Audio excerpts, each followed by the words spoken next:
seized, the U.S. may shift its focus towards withdrawing hundreds of American forces, in keeping with what Trump had originally ordered. An utterly shocking video taken from inside a hospital of a Detroit police officer savagely beating a naked mentally ill woman was so disturbing that Corporal Dwayne Jones was charged with misconduct in office, along with misdemeanor assault and battery. The Free Thought Project reports the video was sent to local news station Fox 2 by a witness to the horrifying beating last August. What it shows is nothing short of barbarous abuse of a defenseless woman by a public servant. The trial for 47-year-old Jones began last week, and new video from hospital surveillance footage, as well as body camera footage, paints a disturbing image of a police officer who snapped when faced with a mentally ill woman. As the extremely graphic video shows, the woman was naked and swearing, as several officers attempted to restrain her. When she yanks away from the cop, he begins pummeling her repeatedly. The woman who recorded the video told the courtroom she was visiting a relative at the hospital. She said it was clear the woman was mentally unstable. The woman who took the video also pointed out that there were enough officers to get the victim under control, but this officer took to beating her anyway. The witness also pointed out that, of all the officers, not a single one tried to stop the beating. Support for the Liberty Beat comes from the Conscious Resistance Network, featuring videos, news reports, and articles from a spiritual anarchist perspective. Experience the Conscious Resistance at theconsciousresistance.com. How would you like to have your business featured on the Liberty Beat? You can. Just send an email to libertybeat@snls.news for details. This is the Liberty Beat, produced in partnership with SNLS News and listeners like you. The Liberty Beat is online at libertybeat.news and snls.news. I'm Mick Murrow, reporting for the Liberty Beat for Monday, March 18th, 2019. Reminding you, spread liberty with a smile.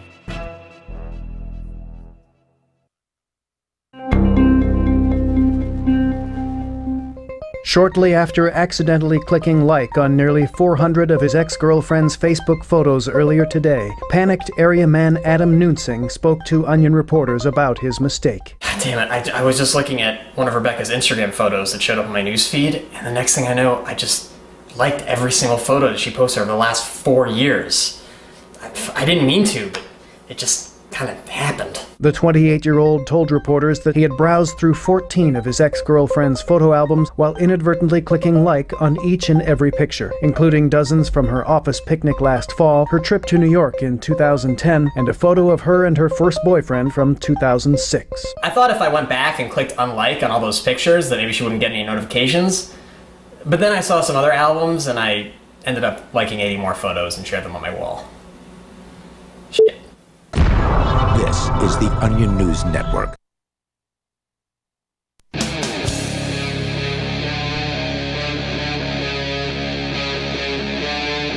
Free Talk Live.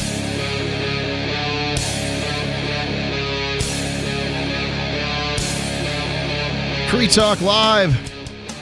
You are free to call in and talk live here on Free Talk Live. That's what we do. We open up the phone lines so that you can call in and, well, talk about whatever's on your mind. We, of course, also bring in show prep. Makes sense.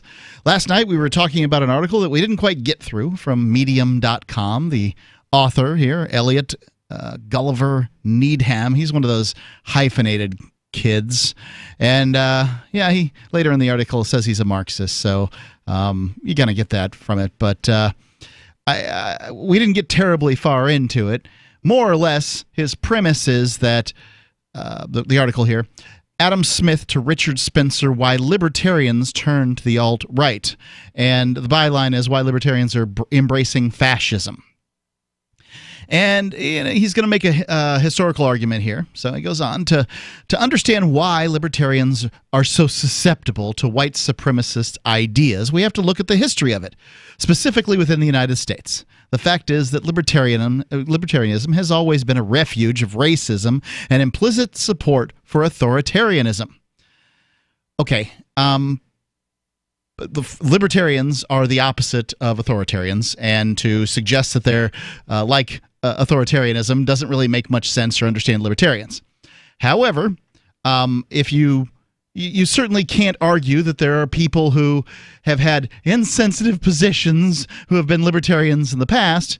But let's talk about logic will do to you, though. If I'm coming at my position from logic, and if I'm in a fringe group, I probably am, then I'm going to have a lot of things that your feels don't like.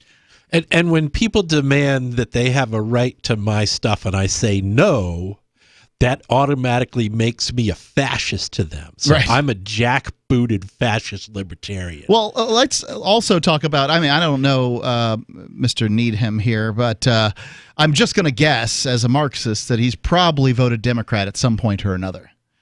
Let's look at the history of that organization, shall we? I mean, there's some racism in that organization. Founded the KKK, Yep. interned the Japanese in World War II, passed all the Jim Crow laws. And one thing I'll note is when a Democrat Woodrow Wilson became president, he resegregated Washington, D.C., which had all since Reconstruction, Washington, D.C. was a desegregated city, and the federal government was desegregated, so there were blacks working in all kinds of civil service positions. But when Woodrow Wilson got into office, he booted them all out, and he resegregated Washington, You don't D.C. even have to go into the past. I mean, they do this now. All Democrats do is tell minorities and women, because I'm not a minority, that we can't make it on our own and we need all this help that white straight men don't need. I mean, the rich white liberals that I know are more racist than the Nazis that I know. I've heard that argument, you know, that basically if you want to provide somebody with help, you believe that they are helpless. And, well, I mean, there's an argument to it. I would also, if you start looking at organizations like the Republican Party, I don't want to just crap on the Democratic Party. It's easy and fun. But if you look at the Republican Party, I'm guessing that most people of certain ethnicities, right, like the non-white ethnicities, probably believe that most of the overt racists in America vote Republican. Oh, because at some point in the past century, everybody magically switched parties. At some point, everybody came out onto the street in their neighborhood and they shook hands with the member of the opposite party that lived across the street, and they swapped their campaign signs and changed their registration, and suddenly everybody just swapped, and so then the Democrats became the progressive, tolerant party, and then the Republicans, who had freed the slaves and passed desegregation and all this other stuff and were the ones that voted for the Civil Rights Act, suddenly they were the racists. And you can never get them to pin down on when exactly this happened. But if you ask them, does that mean that all the stuff that Woodrow Wilson and Franklin Delano Roosevelt passed that you claim are great Democrat programs, should we be crediting them now as Republican victories because the Republicans now represent what those guys were for, apparently, according to the Democrats? Well, probably not. No. And right. So, but if we look at this list, according to Needham here, he says that it's the libertarians are a refuge for libertarianism is a refuge for racism and implicit support for authoritarianism. And if we include then the Republicans and Democrats in this list, how many political organizations in America representing what percentage of the voting populace are left? Because I'm just guessing nothing's left. And so you can go back in history and you can find racism wherever it is that you find it. And let's go on here with the article. It's just it's a fool's errand. Despite direct contradiction to their supposed ideology, according to the authoritarianism here, throughout history, the men who are considered the cornerstones of right libertarian philosophy, and he does specify not left libertarian. I hate that there's these these markers between them. There's the right libertarians and left libertarians, but all right. Well, that's what I'll accept that. That's my kind of preferred specification. Well, anyway, some people who call themselves less libertarians tend to be more communist than libertarian. And the communists are definitely doing an entryist sort of strategy to try to co-opt the Libertarian Party by coming in and declaring anyone who is, to the right of Henry George as a fascist, racist, patriarchal bigot. Because having logical arguments is boring, let's call people names. It is so not boring. You're just not doing it right if you think it's boring. But facts and logic are racist. That's right. Look at Mises's support of Mussolini, or Hayek and Friedman's backing of Pinochet. Friedman didn't back Pinochet. He gave him some financial advice, whatever. It's clear that these people have always been willing to put aside ideology for what they see as an end that justifies the means. Even in such morally abhorrent cases as supporting apartheid in South Africa, don't know anything about that, or the Confederacy under the pretense of states' rights. All the Wait a leftists second. on my feed are supporting apartheid in South Africa, and none of the conservatives are. Right. Well, I don't know any liberals supporting apartheid, but I don't know that much about it. I mean, admittedly, apartheid in South Africa was kind of before my time, and I didn't pay that much attention. But when you talk about supporting the Confederacy under the pretense of states' rights, you don't understand my position. My position is this, and it's really, really clear. If we're going to presume that there are states and that those states have rights, then if that state, as an organization that is legitimate, that's what you're presuming. I'm not, but fine, let's do that. If you're presuming that that state has the right to enter into a contract known as the Constitution of the United States of America, then by God, it has the right to get out. There's no other organizational model that we have as an example in history that you can't, once you're in, you can't get out. And if Democrats are so strongly anti-slavery now, when they were pro-slavery before, yeah, why did they support the 16th Amendment, which basically re-legalized slavery, only it enslaved everyone to the federal government under the income tax? Right, because slavery these days basically amounts to taxes. And when you have to, I mean, slavery is giving a certain amount of the fruits of your labor. Right. Yeah, the fruits of your labor go to somebody else, and that's what's going on with taxes too. So anyway, going on here. This lingering white supremacy in the libertarian movement carried on beyond the 20th century into the ideologues, beyond the mid-20th century, into the ideologues of Murray Rothbard and Lew Rockwell. Rothbard himself wrote, "The proper strategy of libertarians and paleos is a strategy of right-wing populism." Well, I mean, okay, I guess my defense of that statement would be is, most people are conservative by nature. And right-wing populism is gun rights, because that was really the preeminent... It's anti-immigrant, too. But it was... Gun rights were the preeminent civil rights issue of the era in which Murray Rothbard was talking about those things. It had nothing to do with segregation or desegregation or immigration or anything like that. It was almost entirely about gun rights.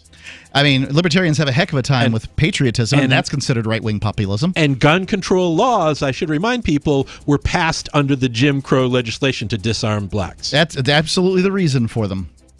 So anyway, he's basically comparing right-wing policies to Donald Trump here. Of course, what else would you do? Free Talk Live, 855-450-3733. It's 855-450-FREE. Ike was such a sweet, lovable animal, and people would want to pet him, and they'd come up and they'd get close to him, and it would be this instant, oh! My dad didn't want to touch him. It's like, ooh, get the stinky dog away from me. Even after we'd give her a bath, she would still stink. Very stinky, both bad breath and bad gas. I asked the vet, and he said some dogs are just stinky. Does your dog itch, scratch, stink, or shed like crazy? Come to Dinovite for help. DINOVITE.com. The omega-3 fatty acids. Flaxseed, zinc, alfalfa. The digestive enzymes that are cooked out of regular dog food. The ingredients convinced me that it was definitely worth trying. After about a week, he started smelling normal. My husband and I were really kind of astonished. Dinovite is nutrition. 859-428-1000. DINOVITE.com. You love Bitcoin. It's the future, right? Well, no, not if everyone stops using it. I mean, think about it. How many places in your town take Bitcoin? One? None? Let's be real. If this Bitcoin thing is ever going to happen, it's going to need your help. The good news is, the guys at AnyPay have your back. We built a website called helpmetakebitcoin.com. And it's a place you can send any business. And they'll be set up to take Bitcoin in 5 minutes. HelpMeTakeBitcoin.com. Go to themorganreport.com and receive updates and insights you will not find anywhere else on the web. You will discover how to grow and protect your wealth under all market conditions. The Free Morgan Report provides interviews, webinars, question and answer sessions, plus mind-blowing videos. As David Morgan says, let my passion create your wealth. TheMorganReport.com. TheMorganReport.com.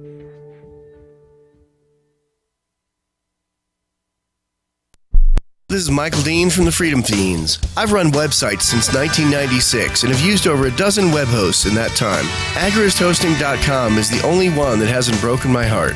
Agrist Hosting's uptime and service is stellar, and their DDoS mitigation is the best I've seen. That's important because if you tell the truth in this world, you'll ruffle feathers. And some people will try dirty tricks to silence your voice. No matter what the haters hit us with, Agrist Hosting keeps our websites online. If you have a mission-critical commercial presence or a world-changing activism site, you cannot tolerate any skullduggery. So go with agristhosting.com. Have a WordPress or blog site, but you're not satisfied with performance or uptime? Or just want raw hosting? Want to pay with Bitcoin? Agrist Hosting specializes in high-performance hosting with personalized service. Go to agristhosting.com and click on the button that says Get Hosted. That's agristhosting.com.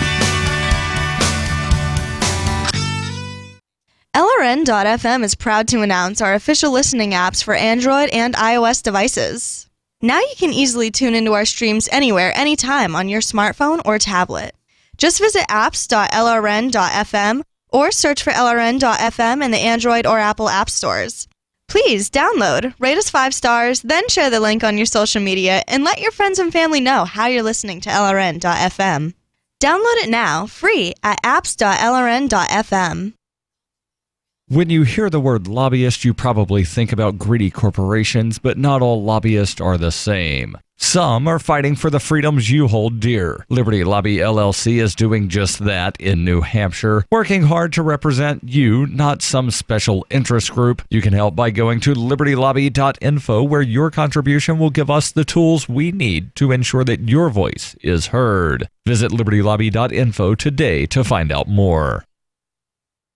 You can sign up to receive the latest about the Liberty Radio Network via our email updates at updates.lrn.fm. That's updates.lrn.fm.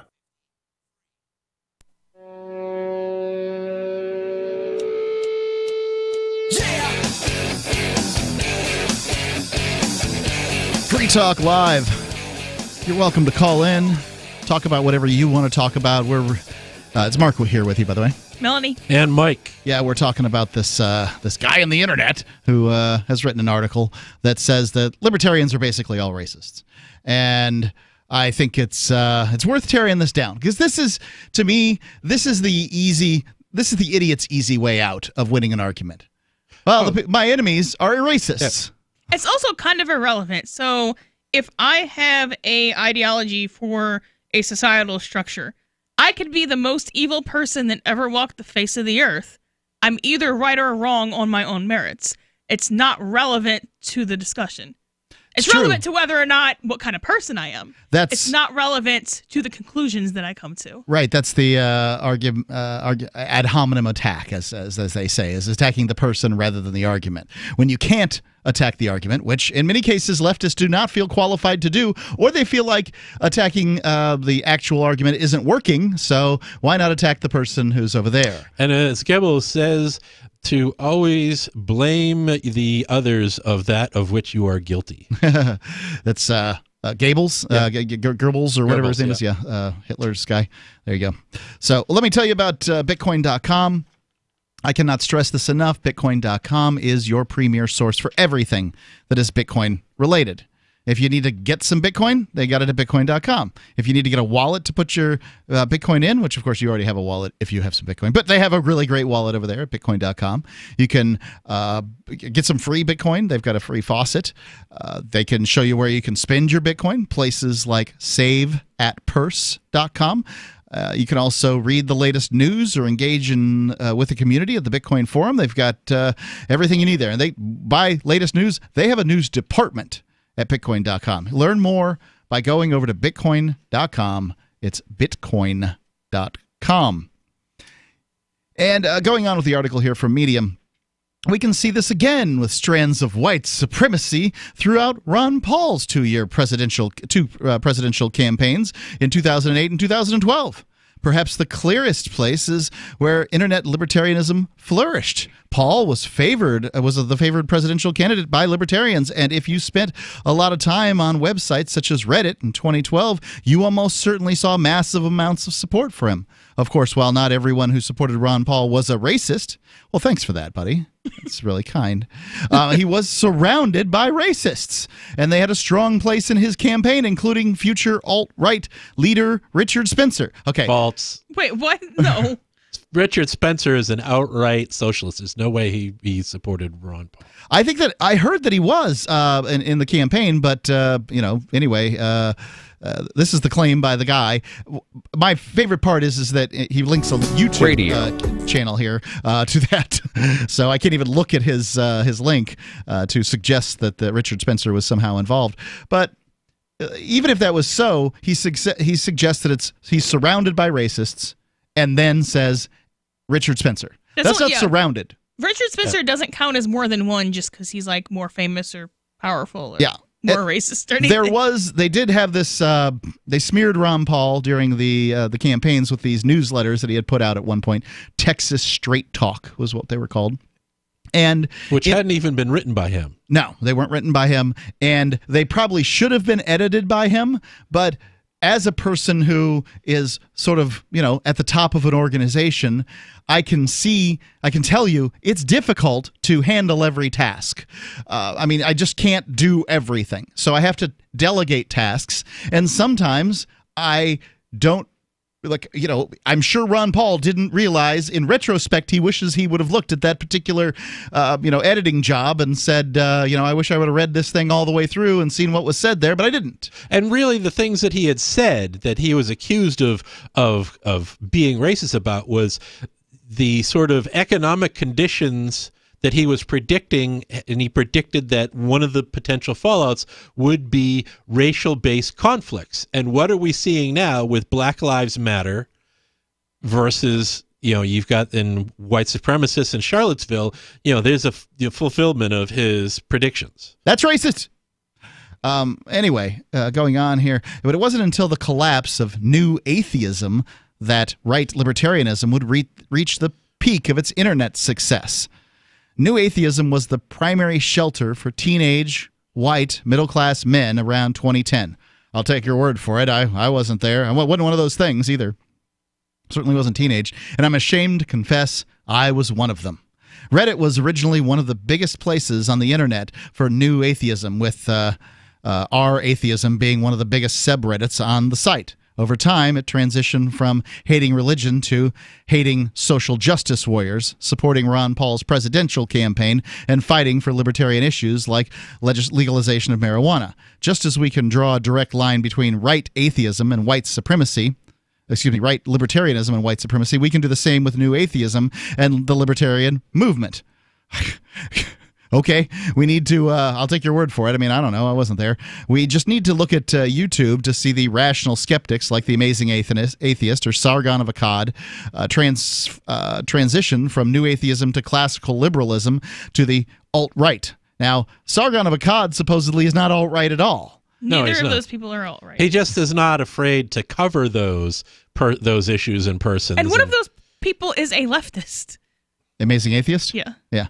I don't know any of this stuff. I don't follow any of these things that he's making the claim on here. Yeah, Amazing Atheist was what they called an A-plus person, which was a group of left-wing atheists who were trying to co-opt the whole atheist movement for progressivism. I'll take your word for it. All these communities carried over a similar audience, the previously mentioned white middle-class demographic, mainly on platforms such as YouTube or Reddit. Indeed, it could be argued that the part of what made New Atheism so popular among its demographic was not only the counterculture rebellion against traditional societal values, but strands of Islamophobia.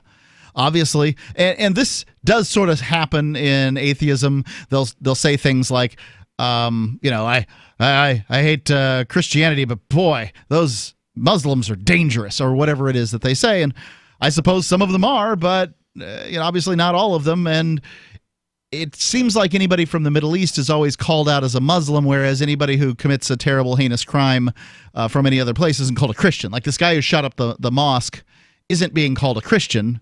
He's just being called, a bigot.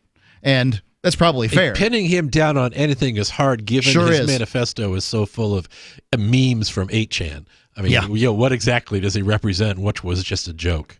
Yeah. So with the transition from new atheism to right libertarianism, the alt-right had a clear target for conversion and recruitment. So the similarities between libertarianism and the alt-right, as hinted at by his historical development, libertarianism is to particularly appealing to the white middle-class men. It seems fairly obvious why. This group is perhaps the most privileged in our society and sees little reason for a change in societal politics. And then you wouldn't be a libertarian; you would be a Republican.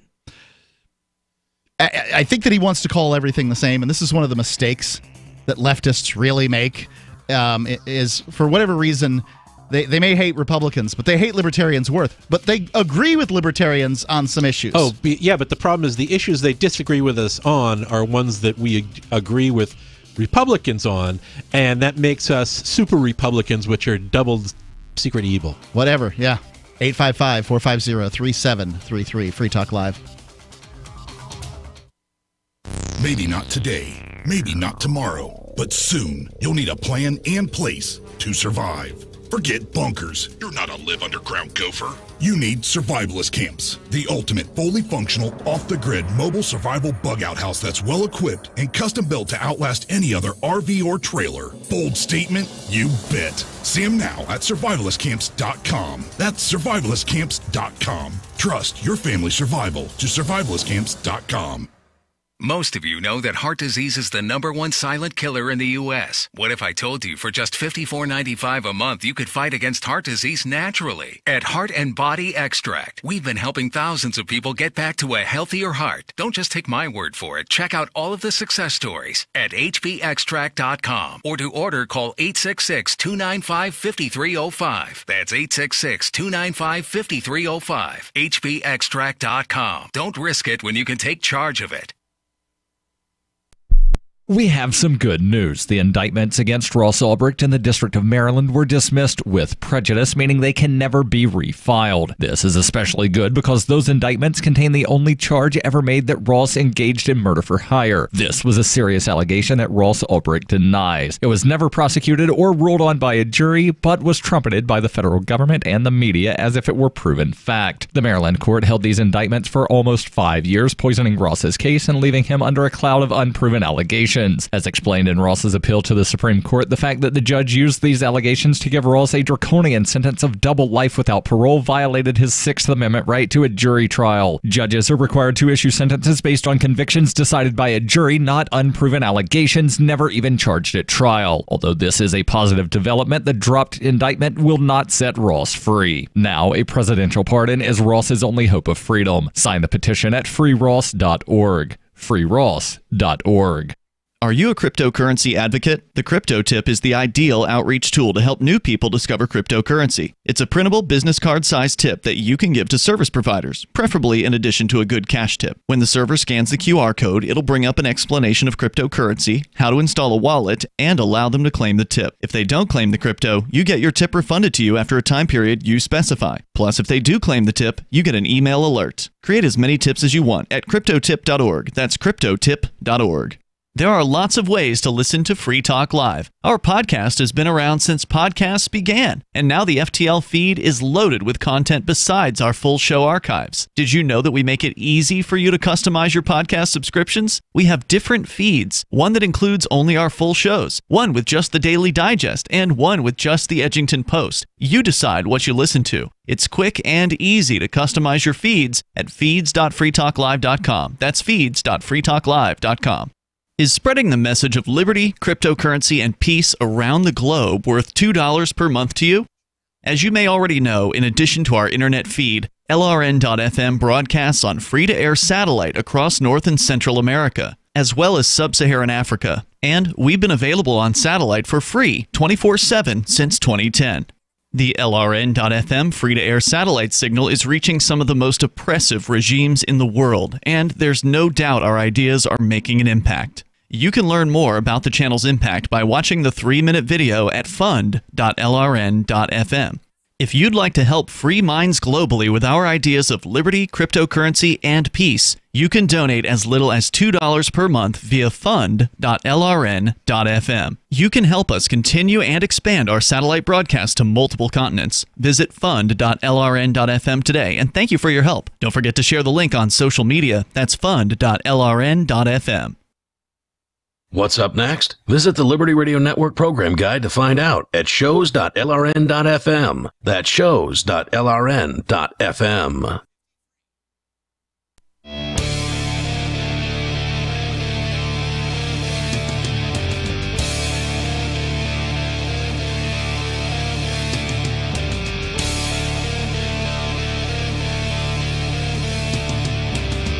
Free Talk Live. You are free to call in and talk live. Here on Free Talk Live, it's Mark with you. Melanie. And Mike. We'll read an article here from Medium.com where a gentleman has taken the low road in discussing libertarianism and, like so many, has just decided, well, so many on every side of the issue, right? Everybody wants to say, well, they're racist. You don't have to listen to their points. And I would just like everybody to step down for, just a few minutes here in life. And when somebody uses the pejorative racist, it's not that we should ignore it completely, because obviously there are racist people in the world. But right, but it's also a very, heinous thing to accuse someone of. Right. Being, I mean, it's the next it's the next step down from pedophile. And once you call somebody a racist, you don't have to listen to their arguments anymore. I'm just saying, hey, everybody, our rhetoric needs to not be sloppy. Yeah. Okay?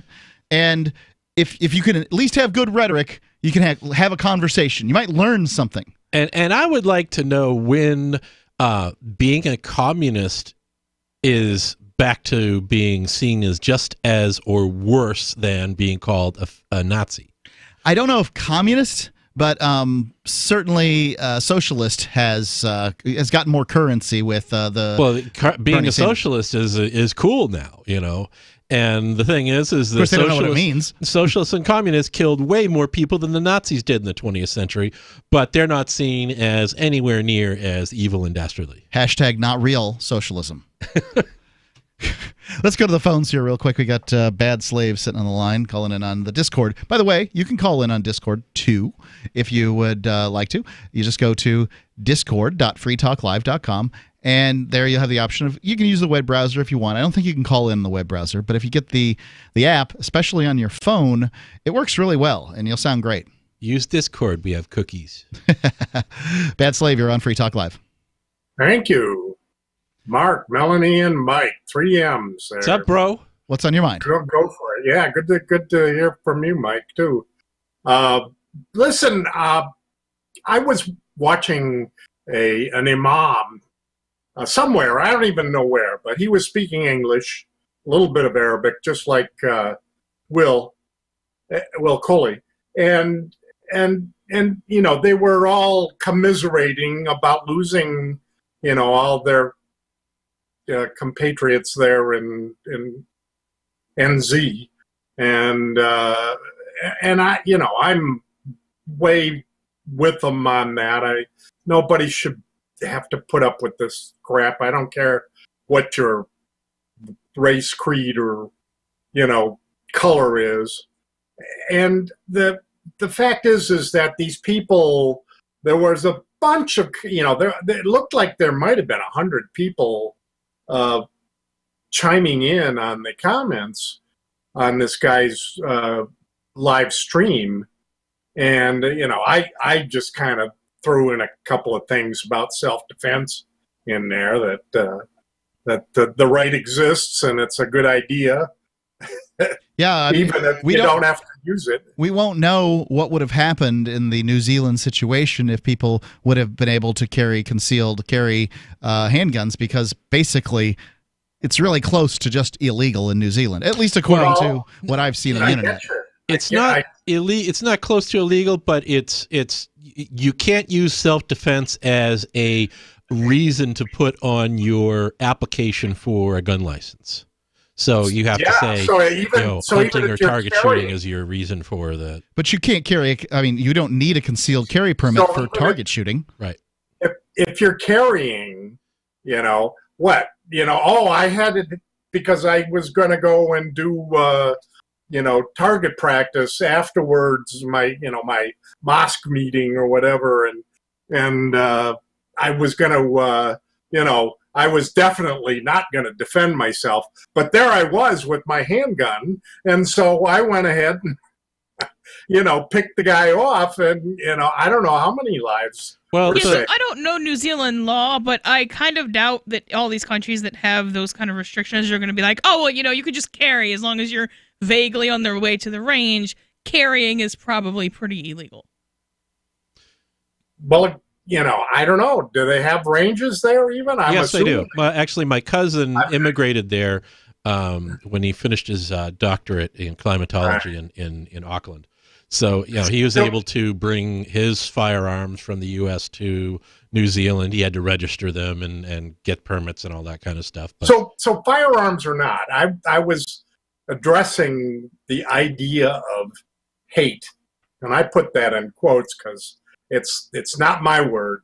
And they used the word hate so much in their comments, to this imam in wherever he was. I don't even know. It was just one of those random things where you see something going on and you pick it up on Facebook Live.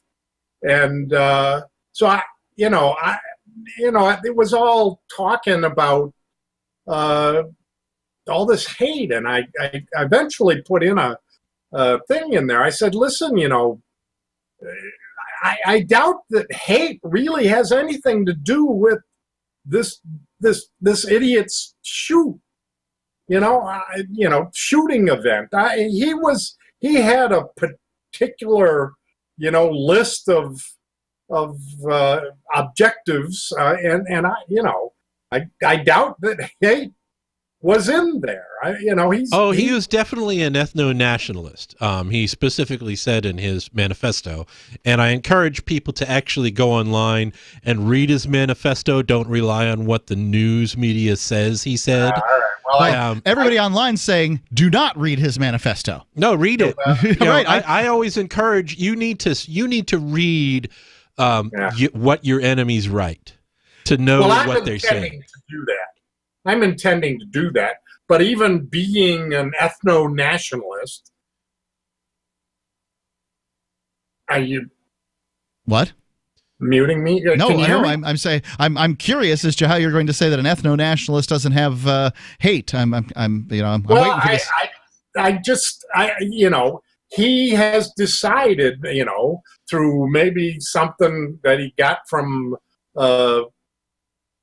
Melanie or whoever, about IQs or about whatever, and that, and it's, it from some screwed up thing, it may not have anything to do with. Well, it's ignorance. One of his big arguments is you can't hate without having, some kind of a relationship. Yeah, that's not true. No, that's not true at all. And his arguments were actually more about fear than about, I guess hate coming from fear. Hate does come from fear. Yeah. His arguments revolve around the demographic trap that whites are in, where because so many whites in so many white-dominated countries have bought into modern progressivism and feminism and so forth, that the fertility rate among white women has dropped,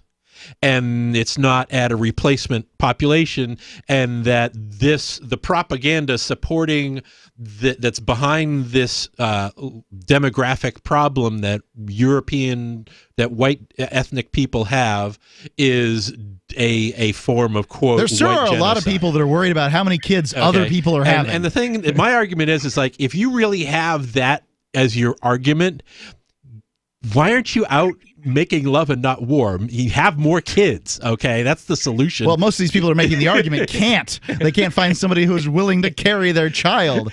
Bad Slave, thank you for the call. Obviously there's something broken in this person. I would say that's correct. Thank you for the call. It's pretty obvious. I mean, he went in and shot up and killed 50 people. And sounds pretty hateful to me. Prison's going to suck. I mean, I guess his point was it was ignorance, not hate. Okay. 855-450-3733. It's 855-450-FREE here on Free Talk Live. Does your dog itch, scratch, stink, or shed like crazy? Come to Dynavite for help. Order a 90-day supply of Dynavite. Dynavite for life. Pick up 2 tubes of Doggo Suds. Get the 3rd tube free. Peppermint, tea tree, lavender, Doggo Sud shampoo. Made with all-natural coconut, jojoba, aloe. Great for healthy skin and soft, shiny coats. But no itchy, harsh chemicals. Lather up, rinse away. Try Doggo Suds. Buy 2, get 1 free. At Dynavite.com. DINOVITE.com. Are you a cryptocurrency advocate? The Crypto Tip is the ideal outreach tool to help new people discover cryptocurrency. It's a printable business card-sized tip that you can give to service providers, preferably in addition to a good cash tip. When the server scans the QR code, it'll bring up an explanation of cryptocurrency, how to install a wallet, and allow them to claim the tip. If they don't claim the crypto, you get your tip refunded to you after a time period you specify. Plus, if they do claim the tip, you get an email alert. Create as many tips as you want at cryptotip.org. That's cryptotip.org. What would your life be like if you woke up each morning with new vitality, feeling better than you have in years, and you noticed a difference in your sleeping patterns, blood sugar levels, and had a sense of well-being overall? There's something that is changing thousands of people's lives, and you could be one of them. It's called Heart and Body Extract. Sharon Harris, co-creator of Heart and Body Extract, talks about the positive effects of Heart and Body Extract. What happens with the formula Heart and Body Extract is it's giving the body the necessary vitamins, minerals, amino acids, enzymes, and phytonutrients so the body will heal itself. And yes, the body does have the ability to balance blood pressure, balance cholesterol, clean and unclog the arteries. It can also work on balancing the circulation for diabetics. So the body is an amazing thing. It simply needs some help so it has the tools to heal itself. Heart and Body Extract gets results. To order your 2-month supply, call now, toll free at 866-295-5305. Order online at hbextract.com. Hours spent volunteering at a local homeless shelter truly make her death at the hands of a drunk driver earlier this week all the harder to take for this school and this community. I never knew Amanda, but everywhere I went there were touching reminders of the caring friend she would have been to me had I known her. Losing Amanda was one of the hardest things I've ever had to deal with, but I knew I had to be strong for this community. I couldn't let them go through the funeral without my support. She's so much better than all of us. She was so much good. She cared about so many people. She loved you so much. What's your name?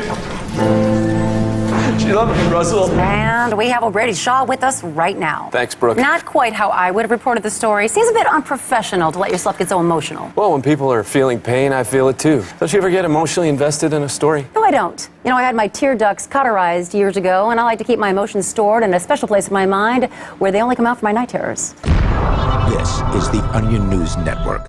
LRN.FM now has a Discord. Discord is a free text and voice chat platform, and we now have our own server with a bunch of channels at discord.lrn.fm. You can join other listeners as they chat about various things during our live shows, or anytime, day or night. Discord software is available cross-platform, so you can have it on whatever device you want and take your chats anywhere. Join our Discord at discord.lrn.fm. That's discord.lrn.fm. My name is Jacob Hornberger. I'm president of the Future of Freedom Foundation, which Congressman Ron Paul awarded for having an outstanding freedom website. Write us at fff@fff.org, and we'll send you a free 3-month subscription to our monthly journal of libertarian essays and our booklet, Economic Liberty in the Constitution, which George Mason University economics professor Walter Williams praised in a recent column. That's fff@fff.org. Join the LRN.FM Discord for live chat 24/7 at discord.lrn.fm. That's discord.lrn.fm.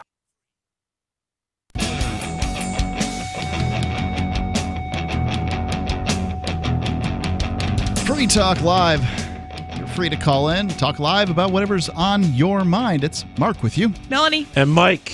Going through this article from Medium.com, somebody who's basically saying that, well, white middle class. And first it's libertarians, then it's the Republicans, then it's Donald Trump, then it's the white middle class, then it's the atheist. Everybody's a racist, according to this guy. And when that's the premise of your article, I suppose that's what you should try to prove. However, but logic is racist, though. At what point do you just sort of give up and say, well, everybody's racist except for me, and I'm the only right one, so you should listen to me? I mean, so if that's the case, then there's no reason to strive for anything else. If literally everyone is racist, then there is zero marginal cost to being racist, and you might as well just proceed with what you're doing. Yeah, well, that's true. So going on, it's hinted at by its historical development. Libertarianism is particularly appealing to white middle-class men. It seems fairly obvious why this group is perhaps the most privileged in our society, and it sees little reason for a change in that social order, the societal order in place. Similarly, well, obviously, rich white men, if you're taking this premise, are more, benefiting. Middle-class men don't particularly benefit compared to rich men. So why in the world? But it doesn't really matter. I mean, in our system, Harvard's already done a study, and it says that we're closer to a plutocracy, which is ruled by the rich, than we are to a democracy anyway. So middle-class people don't have that much sway. Right. We're a bigger oligarchy than Russia is. Our oligarchs are just better at hiding among the crowd. I think that's correct. Similarly, the alt-right and all levels of far-right politics hold exactly the same goal, though admittedly they aim to achieve them through different means. But when the advantages start to erode, that's when we are forced... Oh, so he's not going to say what the goal is? No. They're forced What to... is my goal? I will need to know. More reactionary, authoritarian ideologies. Immigration is an ideal example for this. Since under a libertarian ideology, immigration should not be restricted in any way, borders are one of the major constructs of the state, and we shouldn't be restricting the right of people to choose where they live. However, if you actually talk to libertarians, very often you'll find that they are far more against immigration than their supposed ideology would suggest. And this is where I love having this debate with the so-called left libertarians, because in a perfect anarchist society where a society without a coercive state, all land will be privately owned. Sounds pretty accurate. There will be no public, and the water too. There will be no public rights of way, no unclaimed land, because anybody can claim any land.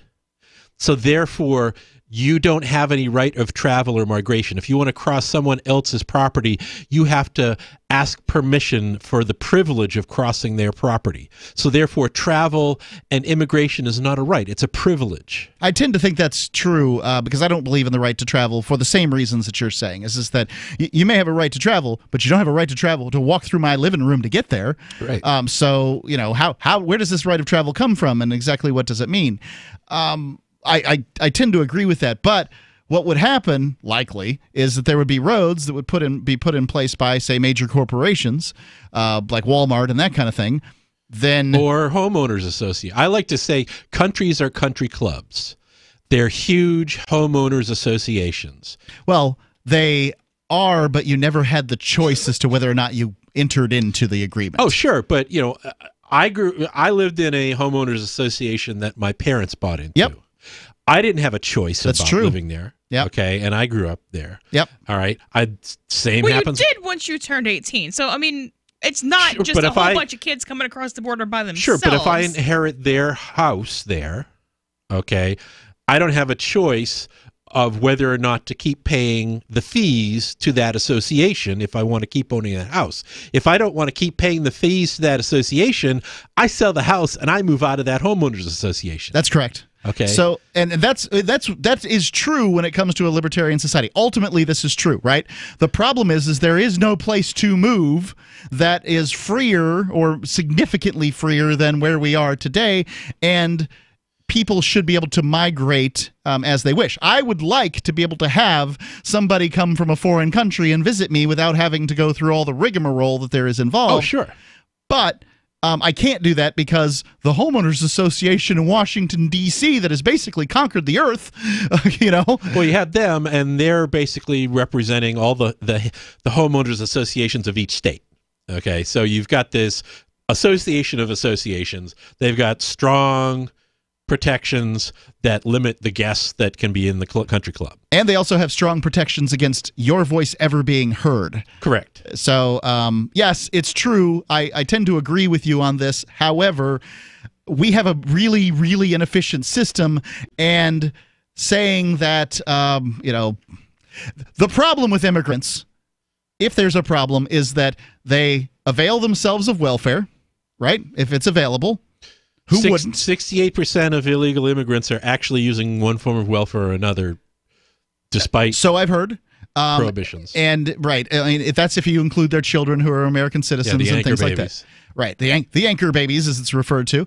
But if you put out a bowl of cat food every morning, you can't really get angry that cats come and eat it, So if you have a program that gives a bunch of free stuff out, the problem is the program. The problem is the bowl of cat food, not the cats. The cheese in the trap is always free. Yes. So I would say that the problem is that we have welfare programs that immigrants can avail themselves of. They're not written properly, and nobody seems to want to rewrite them. We know that it's a lot easier to grow the government by creating a wall and hiring border guards. Hold on, it's easier to grow the government by hiring border guards than it is to shrink the government and actually make a welfare law that makes some damn sense. Because our representative democratic system bases the apportionment of congressional districts on the number of persons in your district, not the number of citizens. And this is a battle that's starting voters. now. And that's why you have sanctuary states that want to hog all the congressional districts, are encouraging illegal immigrants, and they want them all coming there, and they're putting them all on welfare because they want more congressional representatives to vote for more largesse to be federal funding for their states from the federal government. See the problem? I also think that many people would come to this country and work very hard even if they weren't given a vote. I don't think they need it. No, they don't. Ultimately, that this country offers so many great things, a vote is minuscule among them.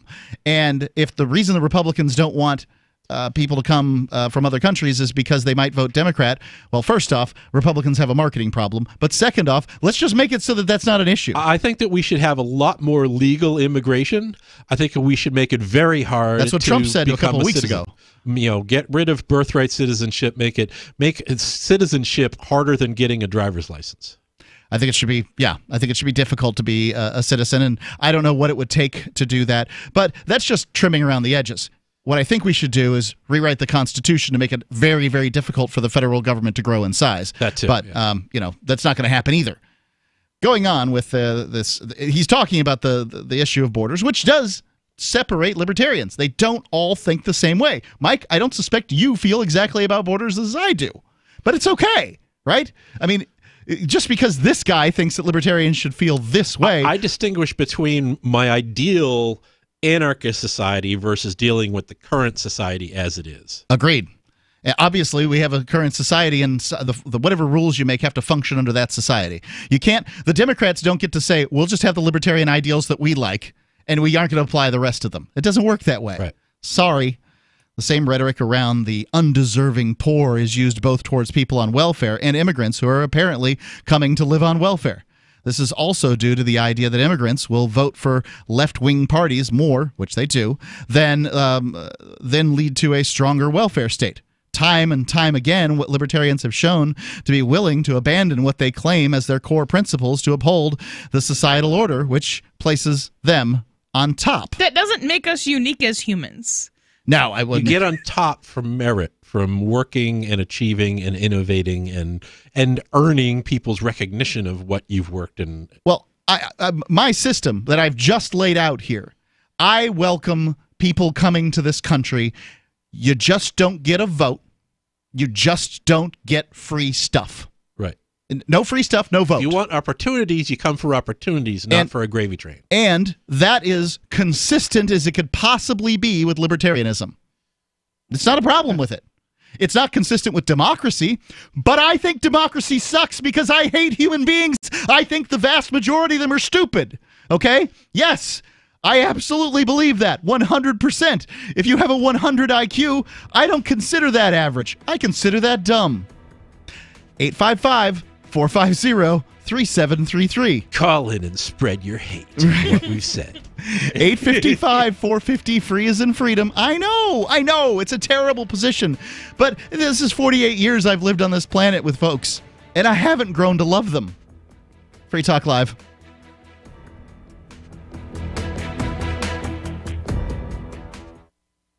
Are you having trouble sleeping? Have you tried all kinds of sleep aids that don't work or have suffered from their side effects? Hi, I'm Dr. Eric Siliberti, clinical neurologist and sleep expert. If I were to tell you I've developed an all-natural scientific breakthrough called Relaxium Sleep that will help you fall asleep fast and sleep deeply through the night, you'd probably be skeptical. So I'm going to prove it to you by giving you a risk-free trial. For your free trial, call 800-644-4142. Relaxium Sleep is the only natural sleep aid developed by a clinical neurologist. Its triple-action formula contains 2 unique ingredients, Valarest and Sensoril, proven to promote fast, deep sleep so you'll wake up refreshed. Be one of the first 100 callers, and we'll include our free Delta Wave music CD to reach your deepest sleep. Call 800-644-4142 for the best sleep of your life. 800-644-4142 or visit tryrelaxium.com. There are basically 2 types of advertising, direct response and branding. Radio's great for direct response with its low cost to listener ratio, but audio can't be beat for branding, which is a longer-term endeavor. You want to be the first thing that someone thinks of when they think about your product or service. If you have a local business that you want kept top of mind in your community, call the station. If you need national reach, Free Talk Live's got around 200 radio stations, millions of monthly listening sessions, can suit all budgets, and if we don't think we're right for you, we'll tell you. Email me, mark@freetalklive.com. The LRN.FM's social media channels have been revamped. We've eliminated Facebook and focused on other platforms like Twitter and Mastodon, the decentralized alternative to Twitter. On our accounts, you'll find posts from multiple LRN.FM show hosts together in one place. Follow us on Twitter at twitter.lrn.fm, or better yet, move to the decentralized Mastodon social media platform at toot.lrn.fm, toot.lrn.fm. I think you'll like it. You're listening to the live edition of Free Talk Live. Hour number 2 is next after the news here on the Liberty Radio Network at LRN.FM. This is the Liberty Beat, your daily source for Liberty news and activist updates, produced in partnership with SNLS News and listeners like you. Online at libertybeat.news and snls.news.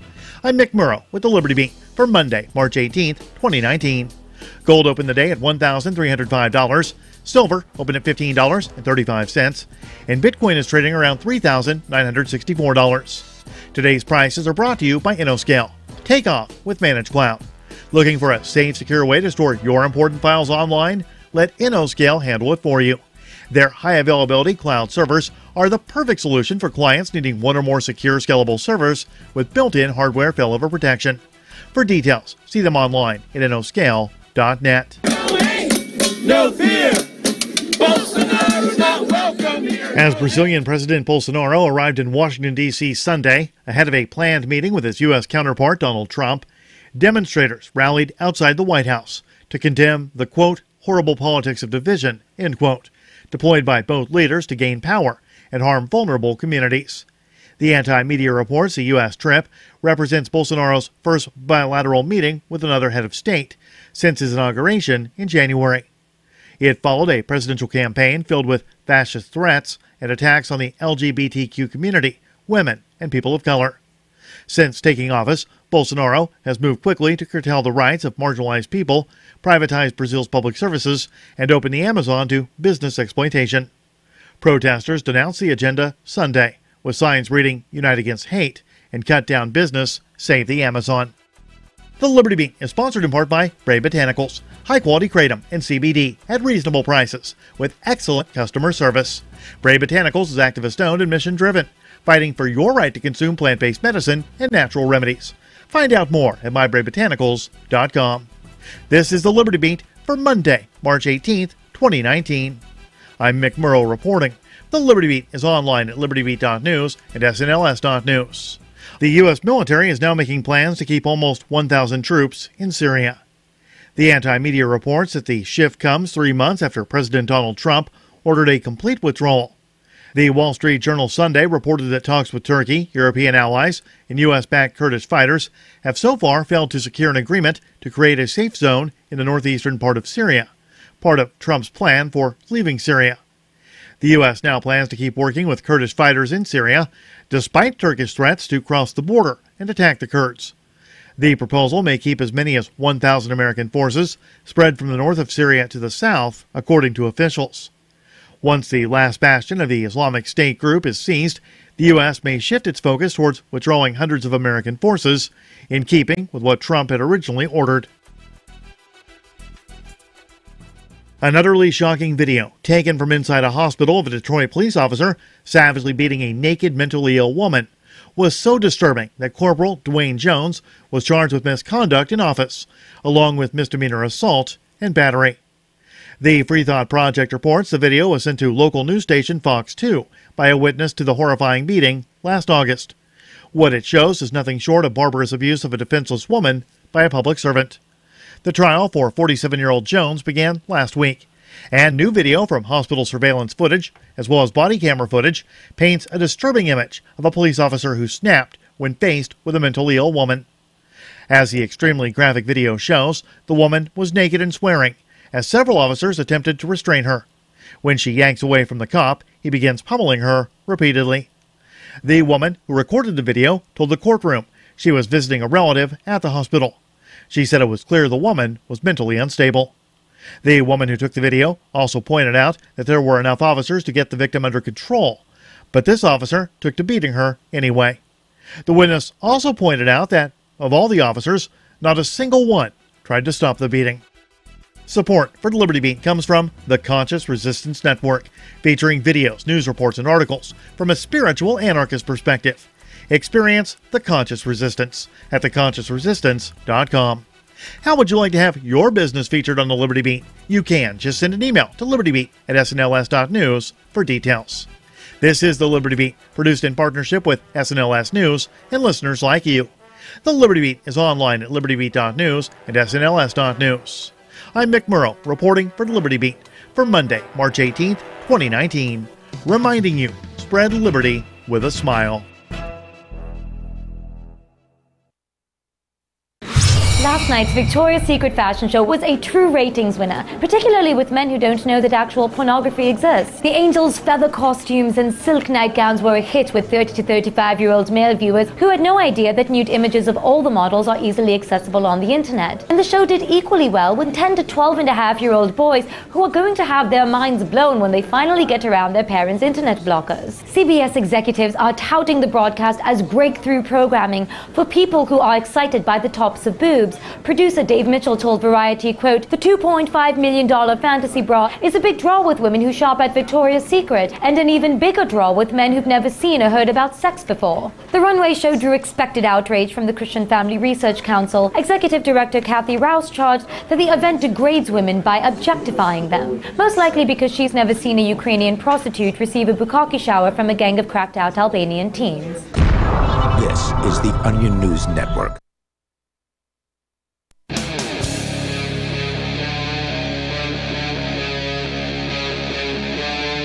Free Talk Live. Kicking off the second hour of Free Talk Live. You can call in, talk about whatever you want to talk about here. We're going through an article about, well, first it was about how libertarians, then it was about how atheists, and then it's about everybody's a racist, basically. And I think that it's important to look at these arguments as they're laid out, because many times they're attractive. The idea that you could just call your opponent names and forget about anything that makes any sense. But it's to me, it's very frustrating. If we're going to have discussions, public discourse, let's everybody learn a little bit of rhetoric, shall we? I mean, it'll make us feel a lot better. It's Mark here with you. Melanie. And Mike. 855-450-3733. To understand this fully, I think it's essential to separate the similarities between the alt-right and libertarianism into two categories: the emotional aspect and the ideological aspect.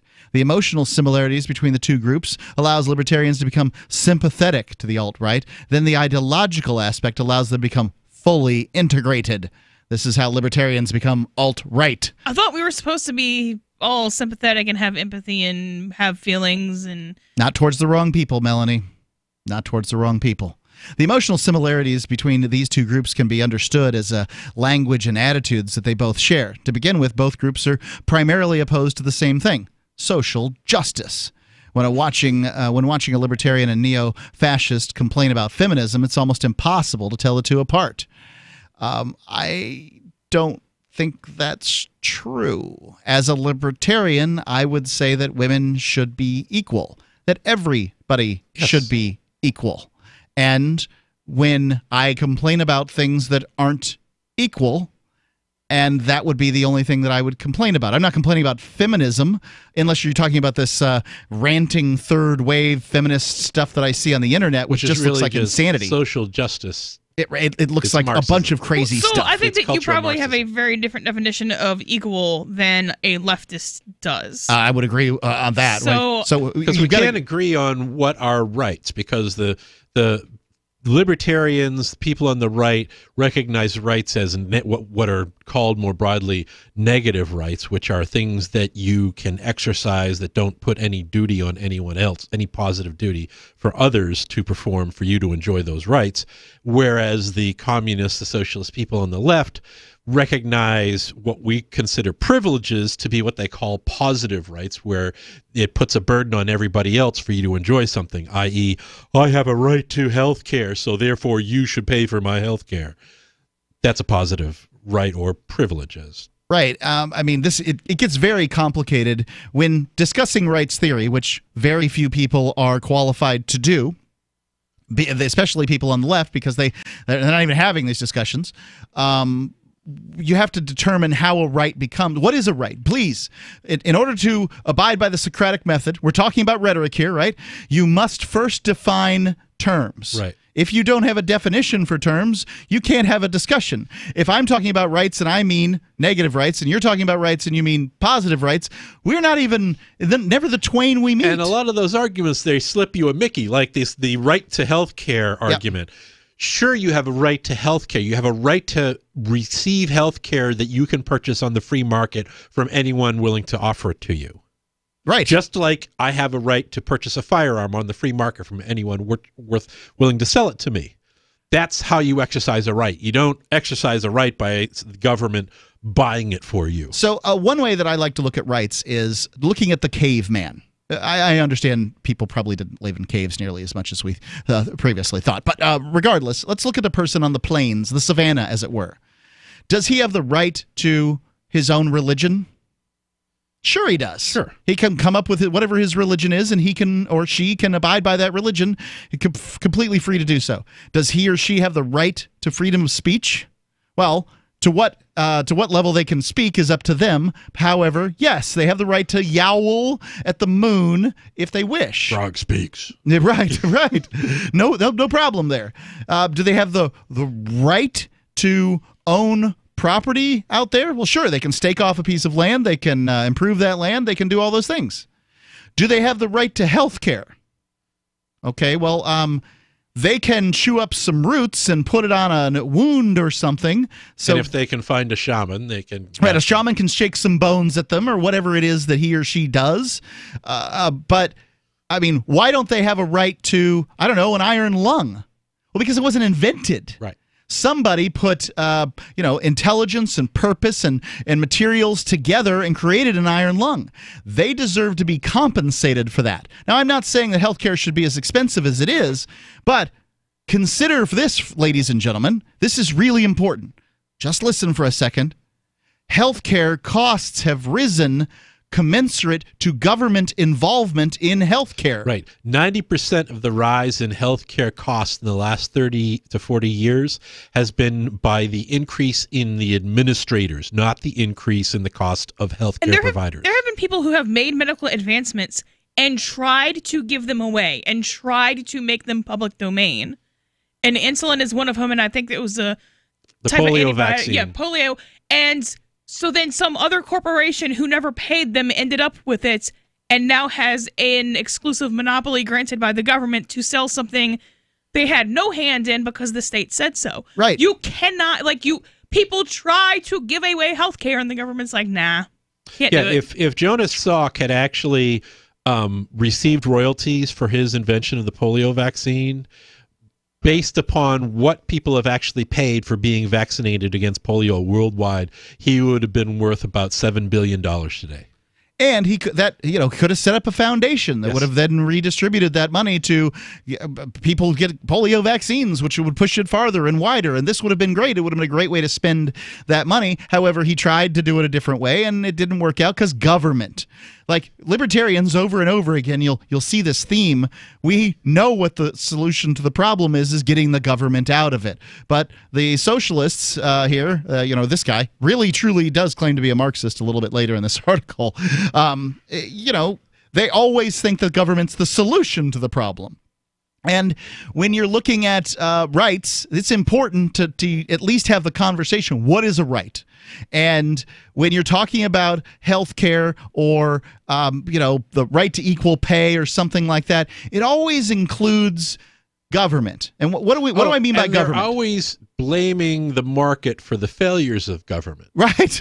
The government goes in, messes with the market. Government failed, messing with the market. We need more government to fix what the government screwed up. Right. And it just keeps going on and on. But what government isn't something special. It's just a person with a gun that's willing to use it on you if you don't follow orders.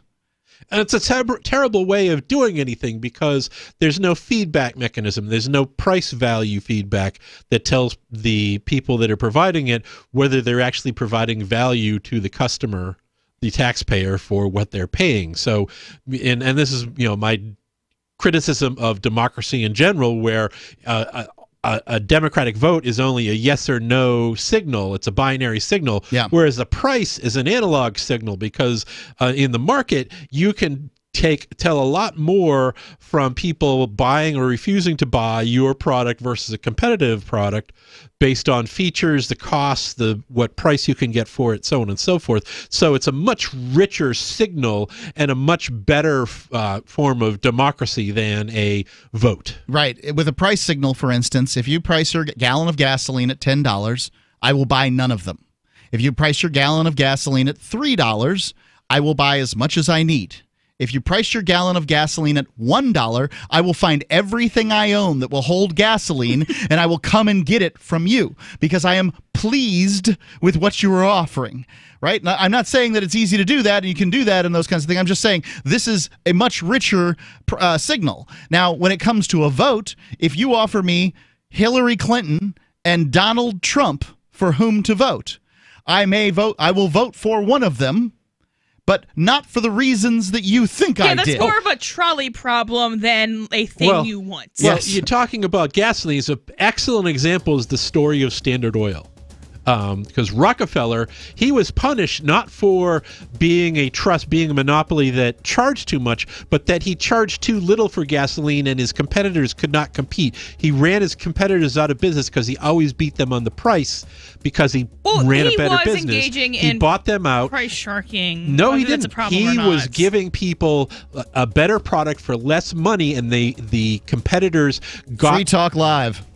There are basically two types of advertising, direct response and branding. Radio's great for direct response with its low cost to listener ratio, but audio can't be beat for branding, which is a longer term endeavor. You want to be the first thing that someone thinks of when they think about your product or service. If you have a local business that you want kept top of mind in your community, call the station. If you need national reach, Free Talk Live's got around 200 radio stations, millions of monthly listening sessions, can suit all budgets, and if we don't think we're right for you, we'll tell you. Email me, mark@freetalklive.com. Bitcoin.com is delighted to announce their latest partnership with the gift card specialists at eGifter.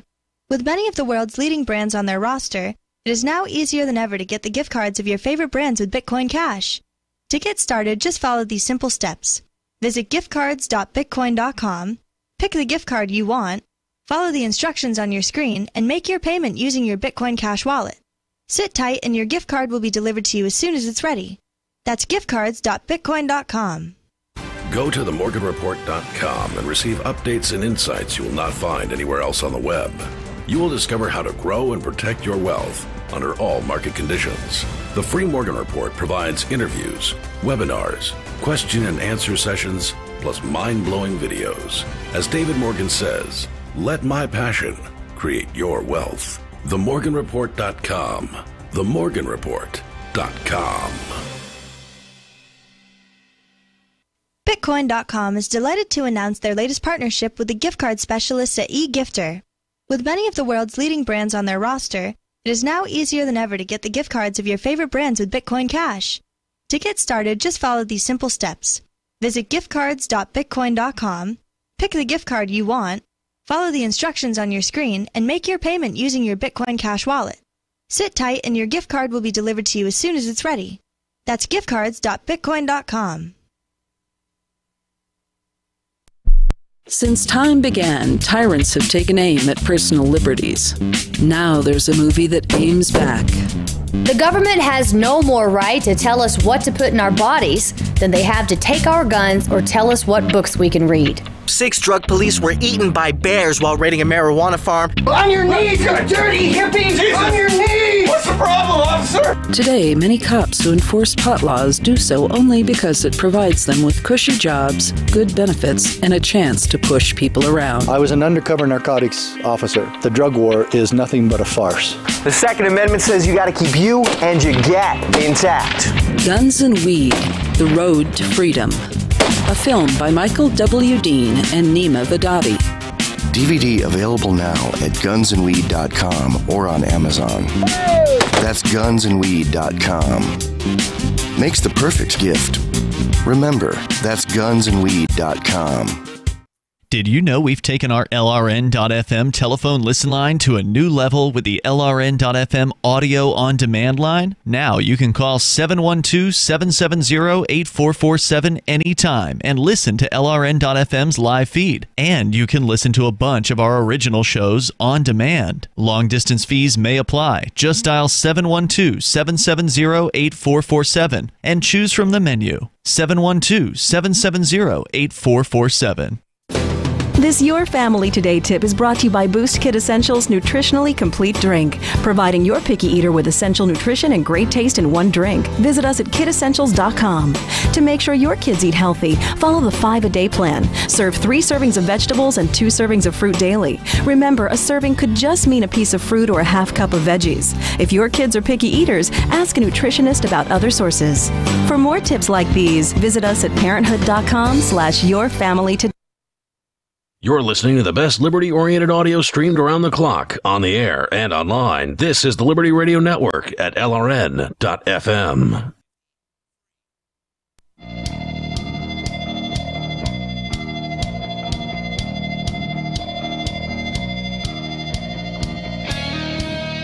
Free Talk Live.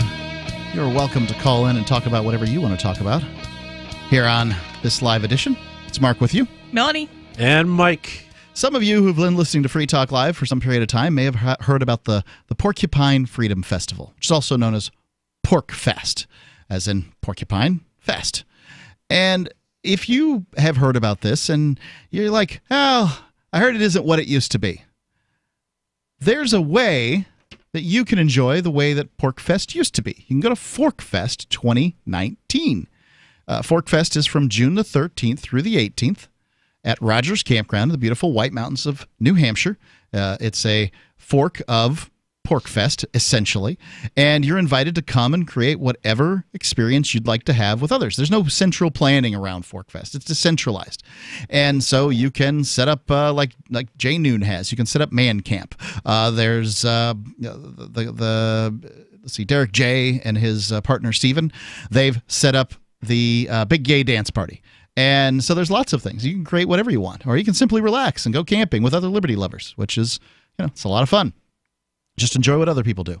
For more information to connect with other Fork Festers via the unofficial Telegram chat, because there is no official Telegram chat, you go to, or the Fork Fest forum, visit forkfest.party. That's a web URL, forkfest.party. Let's go to the phones. We've got Guillermo in Albuquerque. Guillermo, you're on Free Talk Live. How are you? All's well. What's on your mind? I just called to tell you that government is the best thing that has happened to the world if the government is ran correctly like it is here. Where's here? In the United States. The United States. Okay. Well, can you give me a premise that upon which you base the statement before I tear it to shreds? There is safety. There is safety. Did you say safety? There is safety. Okay. Yeah, there's safety. There is consistency. There is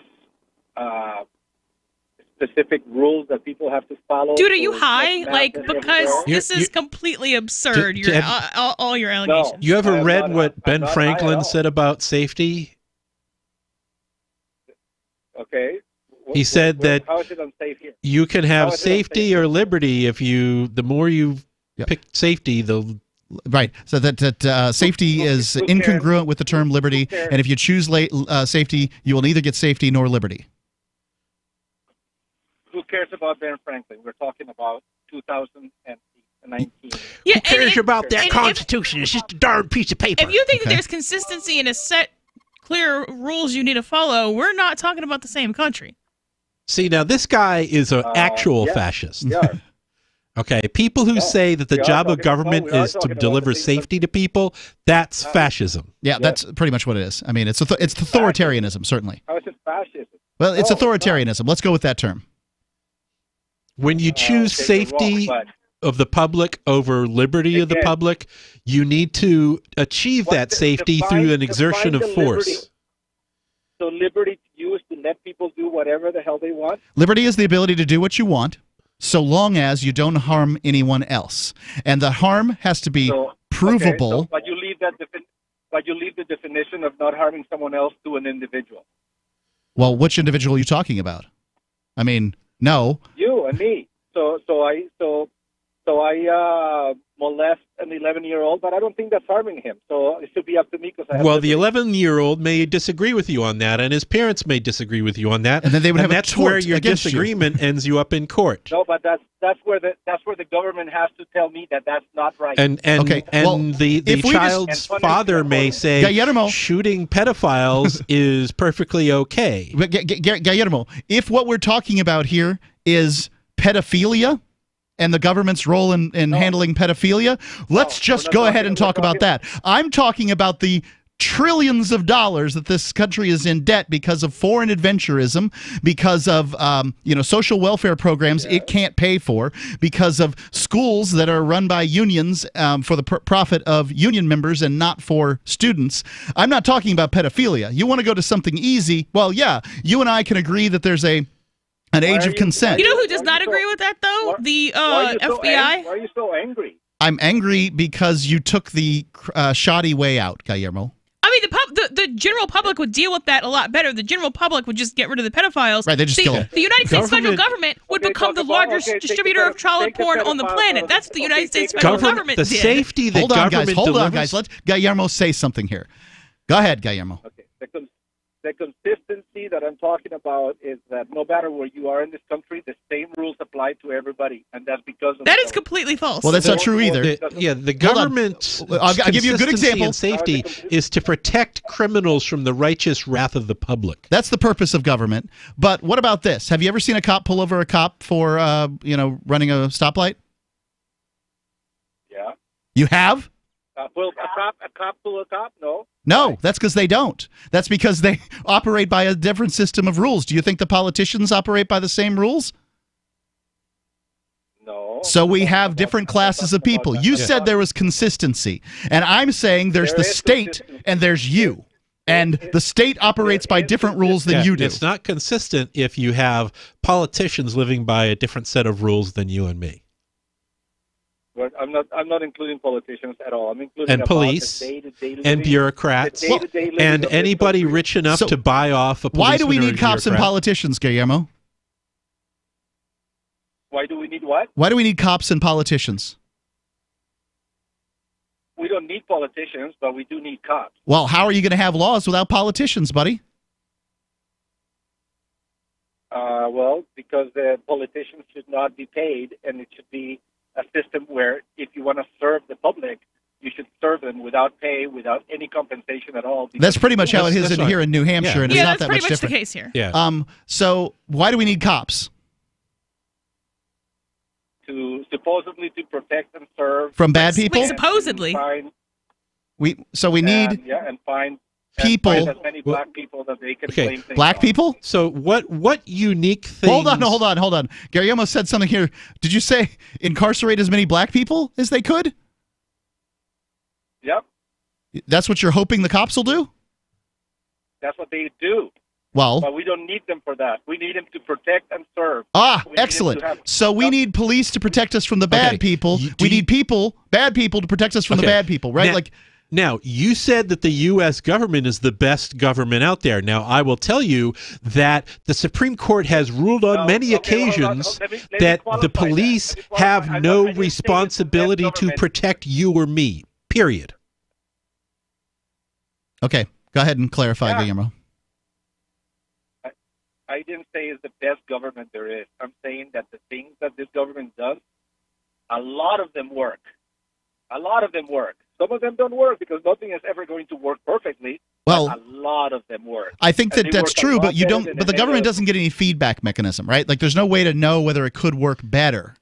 And politicians, people in power are always going to aggregate power to themselves, power and money to themselves as best they can. And that's what they've done. Yeah. We pay a whole lot.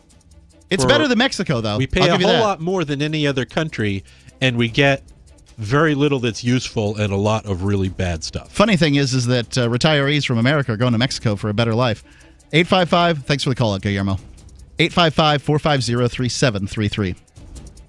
Are you afraid to go to the mailbox because of letter after letter from the IRS? Are they stacking on more and more penalties and interest? By now, you know the problem won't go away on its own. Don't let the IRS chase you to your grave with penalties and interest and liens and levies. You need real help now. I'm Dan Pilla. I wrote the book on tax debt settlement, and I help thousands of people solve tax problems they thought couldn't be solved. I can help you too. Call 800-34-NO-TAX or go to my website, danpilla.com. That's danpilla.com. danpilla.com. Maybe not today, maybe not tomorrow, but soon you'll need a plan and place to survive. Forget bunkers. You're not a live underground gopher. You need survivalist camps, the ultimate fully functional, off-the-grid mobile survival bug-out house that's well-equipped and custom-built to outlast any other RV or trailer. Bold statement? You bet. See them now at survivalistcamps.com. That's survivalistcamps.com. Trust your family's survival to survivalistcamps.com. Excuse me, is this where I get a license to start a new business? I wouldn't be hasty. You have to get a license to go out of business, too, you know. Oh, well, look, I've invented this little anti-gravity machine, see? Oh, is that why you're walking 2 inches above the floor? Oh, yes, it's very comfortable. It saves on shoe leather. Yeah, well, you have to fill out these forms and report to the Human Services Department of Manpower Orientation and register with the Fair Employment Practice Commission, the Wage and Hour Division of the Employment Standards Administration, the State Sales and Income Tax Division, the Internal Revenue Service, and the Social Security Administration of the Department of Health, Education, and Welfare, and, of course, OSHA. OSHA? I thought that was a little town in Wisconsin. You'll find out. Say, floating around like that could be dangerous. Have you checked with the Consumer Product Safety Commission? Well, not yet. Come to think of it, you actually are flying, aren't you? Look, you need to go over to the Federal Aviation Administration and the Transportation... It's very hard to get anything done these days if you're in business, but free enterprise built this country. Think what could happen if we don't keep it free. A public service of this station and the Center for the Defense of Free Enterprise, Bellevue, Washington. Besides, we just can't have people floating about unregulated, you know. What do you shop for that you could otherwise buy at Amazon? Pretty much everything, right? Amazon has competitive pricing and they deliver, and that's a big plus. If you could plan ahead in your shopping, would you be interested in saving up to 33%? There's a catch. You have to do your shopping in Bitcoin. But imagine those savings. It's like a huge raise. All you have to do is go to saveatpurse.com. We've saved thousands, and you can too. Plan ahead and save. Saveatpurse.com. If you want to know the latest about Free Talk Live before we go on the air, all you need to decide is how you want it delivered. It's your choice. Visit news.freetalklive.com. You can get emailed announcements and participate in contests via our email updates list. Plus, we have a Twitter account that you can follow and a Facebook page where you can become a fan. So visit news.freetalklive.com to get news about Free Talk Live as soon as it's announced and the way you want it delivered at news.freetalklive.com. That's news.freetalklive.com. Why did you move to the Shire? I moved here to the Shire because there's other people around who take liberty just as seriously as I do. I moved to the Shire because I saw videos of people challenging authority and thought that I could get support myself. It called to me like, do this right now. I wanted to be around people like me who got it. And once I got here, I knew there was nowhere else that I wanted to be. I've always wanted to change the world. So I moved to the Shire to join people who were actually working towards doing the same thing. The people here are awesome, loving, and positive. It was for the adventure and for the feeling of something important is happening here. And I just wanted to come to sort of be part of that. Visit ShireSociety.com to read and sign the Shire Society Declaration and learn the reasons why, if you love liberty, you should immigrate to the Shire. Plus, connect with others via the forum at ShireSociety.com. That's ShireSociety.com. Do you love Twitter? Make sure you favorite the LRN.FM Twitter account so you can receive our tweets at twitter.lrn.fm. That's twitter.lrn.fm.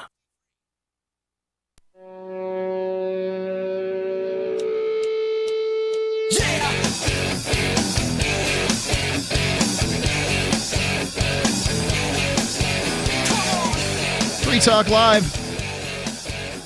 Call in, talk about whatever's on your mind. The number, 855-450-3733. It's 855-450-FREE.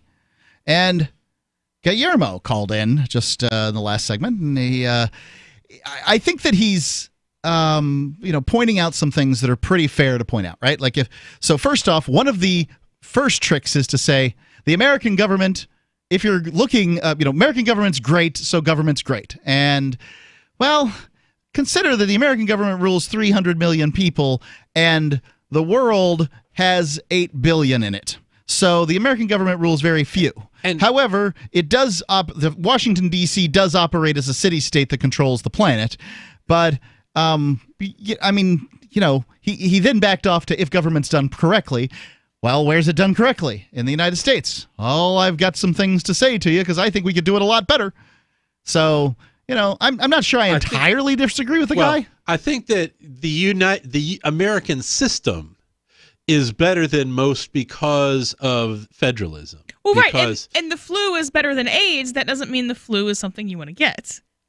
I think we could get better service if from smaller organizations, and that large organizations tend to aggregate power to themselves. So you have to watch out for them. And over time, the federal government has aggregated power to itself, and the states have lost power. Right, and this is the thing that the Democrats never want to say is that Barack Obama aggregated more power to the presidency than anyone had up to theretofore to his presidency. He had the least transparent organization and operated with impunity on issues that would not have been acceptable decades before.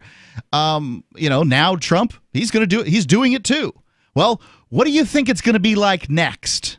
You think suddenly we're going to get somebody in there that's going to operate from a constitutional standpoint? We're getting to the tipping point that where we're going to be transitioning to an empire. That's what my concern is. Might be preferable as long as we get rid of the term limits. But yeah, so and what he was doing is what statists typically do is he was presenting an actual government that actually exists and then wanting to be judged on some alternate dimension fantasy government where everything gets done right. It's like, okay, so if you have a system, if you want to discuss this fictitious system that has never existed, then we can discuss that on its own merits. But that does not have anything good to say about the U.S. or Russia or Spain or Mexico or anything else. Mayberry has a great government. Right, it sure does.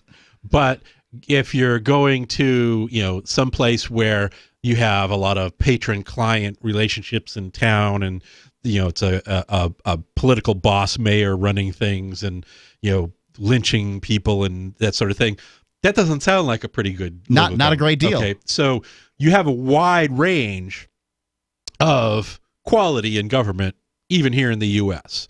Now, we aren't quite as bad as most of the earth, but we aren't quite as great as some small areas of the earth that have probably done a better job, like some of these microstates. Yeah, in many cases, these microstates like, Andorra, Liechtenstein, Luxembourg, I presume the Vatican might fit in there. There's Monaco. Even Singapore. Yeah, Singapore. Singapore is not exactly free, but it is economically free. Yeah. Hong Kong was doing pretty good there for a while, but then they started letting more and more democracy in. And as you get people's opinion on how the government should be run, it gets more and more intrusive. Right. So, The United States, I believe, is going in the wrong direction. It used to be freer than it is now, and generally, liberty is a good solution to problems. But please call in again and talk about other issues. How you think that we can have more government to fix things. I will say, the difference that I take between Obama and Trump, whether you count both as authoritarians, is that I don't look at I look at what they say and what they do. Mm-hmm. Okay, number one. But I also look at who's supporting them and who's attacking them. And all the people that I despise, the collectivists, the people who the rent seekers, the people that benefit from big government and from building plutocracy and cronyism and building the bureaucratic state, loved Obama. They hate Trump with a passion. So that tends to tell me, why are they so hostile to Trump, even if Trump may be doing some things that I don't like. Well, I like him for that. Yes. At the very least, he pisses off the people that I like the least. Someone who pisses off the people that I like the least, that makes me give that person the benefit of the doubt versus someone who may, that is more of a friend of those inimical forces. A few months ago, I heard him talking about more immigration, more legal immigration.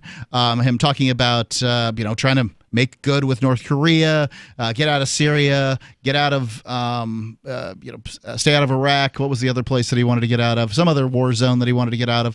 And well, that sounds good to me. So.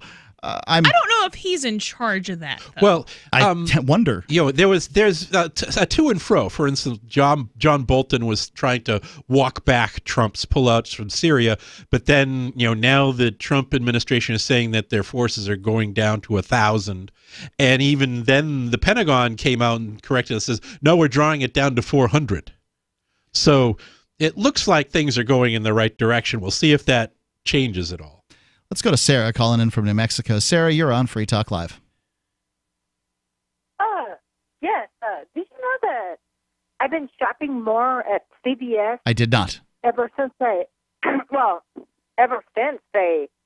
got rid of all the tobacco products. That was a while ago. It's been some time, but every time I go up, I'm kind of happy about that. It never made much sense to me that a drugstore that was meant to heal people is selling tobacco. They actually do still sell tobacco, though. They just only sell the elitist forms of tobacco. Like they sell chewing patches gum? and gum. Okay. Which is the exact same thing. That's not tobacco. That's a nicotine product. But all right. Well, I mean, so the thing is, they were supposed to lose like $30 million per year on the profits from tobacco. But I'm going in there more than I shop at Walgreens just to show that they will make more money doing what is proper. It's a principle. I suspect they have made some more money by doing it, and I think that it's. I think it was the right move for them personally. Leave the tobacco to other locations. If you're in the business of healing people, don't be selling the thing that, frankly, is the cause of more deaths on the planet. Look, I think people have the right to smoke, but. You don't have a right for CVS to supply you cigarettes if CVS does not want to supply you cigarettes. No, that much is true. Yeah, I'm not going to switch from Walgreens because I'm not going to give CVS preferential treatment because they still sell soda and chips and sugar's opium. Next, right? So the fact you got rid of cigarettes is like opium. And you still sell nicotine. So opium's a legit drug in the form of opiates. Not in the quantity that they sell it. Well, they're filling prescriptions as they have been given, right? You don't have to carry opium. You don't have to carry any prescription. I don't know if that's so. If you're going to be having a pharmacy license, I know. You know what? They always ask me if I want to donate $3 for anti-tobacco programs, and I have given at least like 10, 15 times $3, like over the last 2 years. Because I believe that it makes a difference. If 1 million people, let's say there's maybe like 300 CVS, I don't know how many, like maybe 1,000 or 3,000 here in America. Let's say 1 million people gave $3.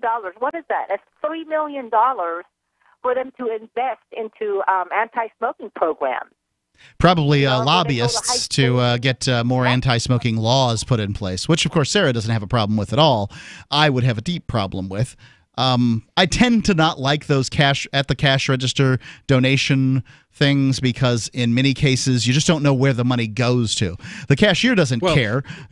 I don't have an objection to smokers putting that because they're already paying for all of the... Thanks for the call, Sarah. The judicial rulings, that the lawsuits against the cigarette companies for giving cigarette smokers lung cancer, they just passed those costs on to the smokers again, and the smokers are paying for the cost of those lawsuits. What else will they pay for, right? and the incredible taxes, too. Free Talk Live, 855-450-3733. That's 855-450-FREE. Bitcoin.com is delighted to announce their latest partnership with the gift card specialists at eGifter. With many of the world's leading brands on their roster, it is now easier than ever to get the gift cards of your favorite brands with Bitcoin Cash.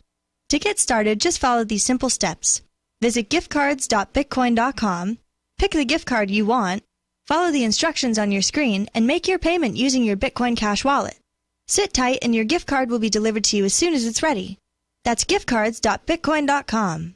There are basically two types of advertising, direct response and branding. Radio's great for direct response with its low cost to listener ratio, but audio can't be beat for branding, which is a longer-term endeavor. You want to be the first thing that someone thinks of when they think about your product or service.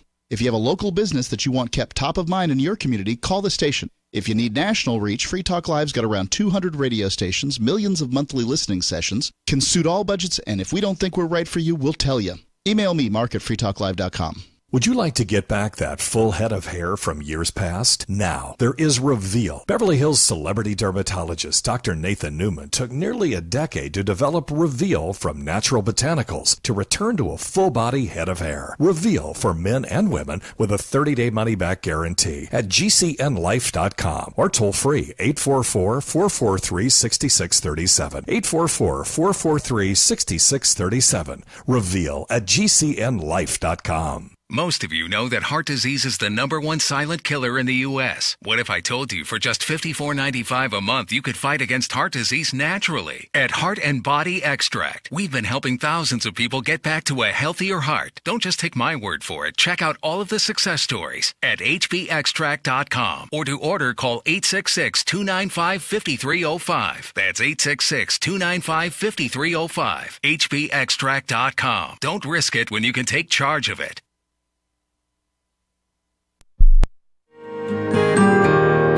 So the protection of life, liberty, and property is what the Free State Project is all about. But it's an effort to move 20,000 people who understand. It's about demonstrating to the entire country that, yeah, we can have a free market, a truly free market. Making it just a freer, great place to live. It's the world's largest voluntarist libertarian community, and it's only getting bigger. That's amazing, to be able to move to a place where other people passionately believe in being free and independent. What the Free State Project is managing to do, though, is to put their money where their mouth is. It's physically getting up across the country and saying, let's go someplace and let's demonstrate the power of these ideas. There's a lot of kind of philosophy that surrounds liberty. There's a lot of thinking about it and talking about it. But here in New Hampshire, people are doing it. 101 Reasons Liberty Lives in New Hampshire, a documentary by Free State Project early movers. Watch it free at 101reasonsfilm.com. 101reasonsfilm.com.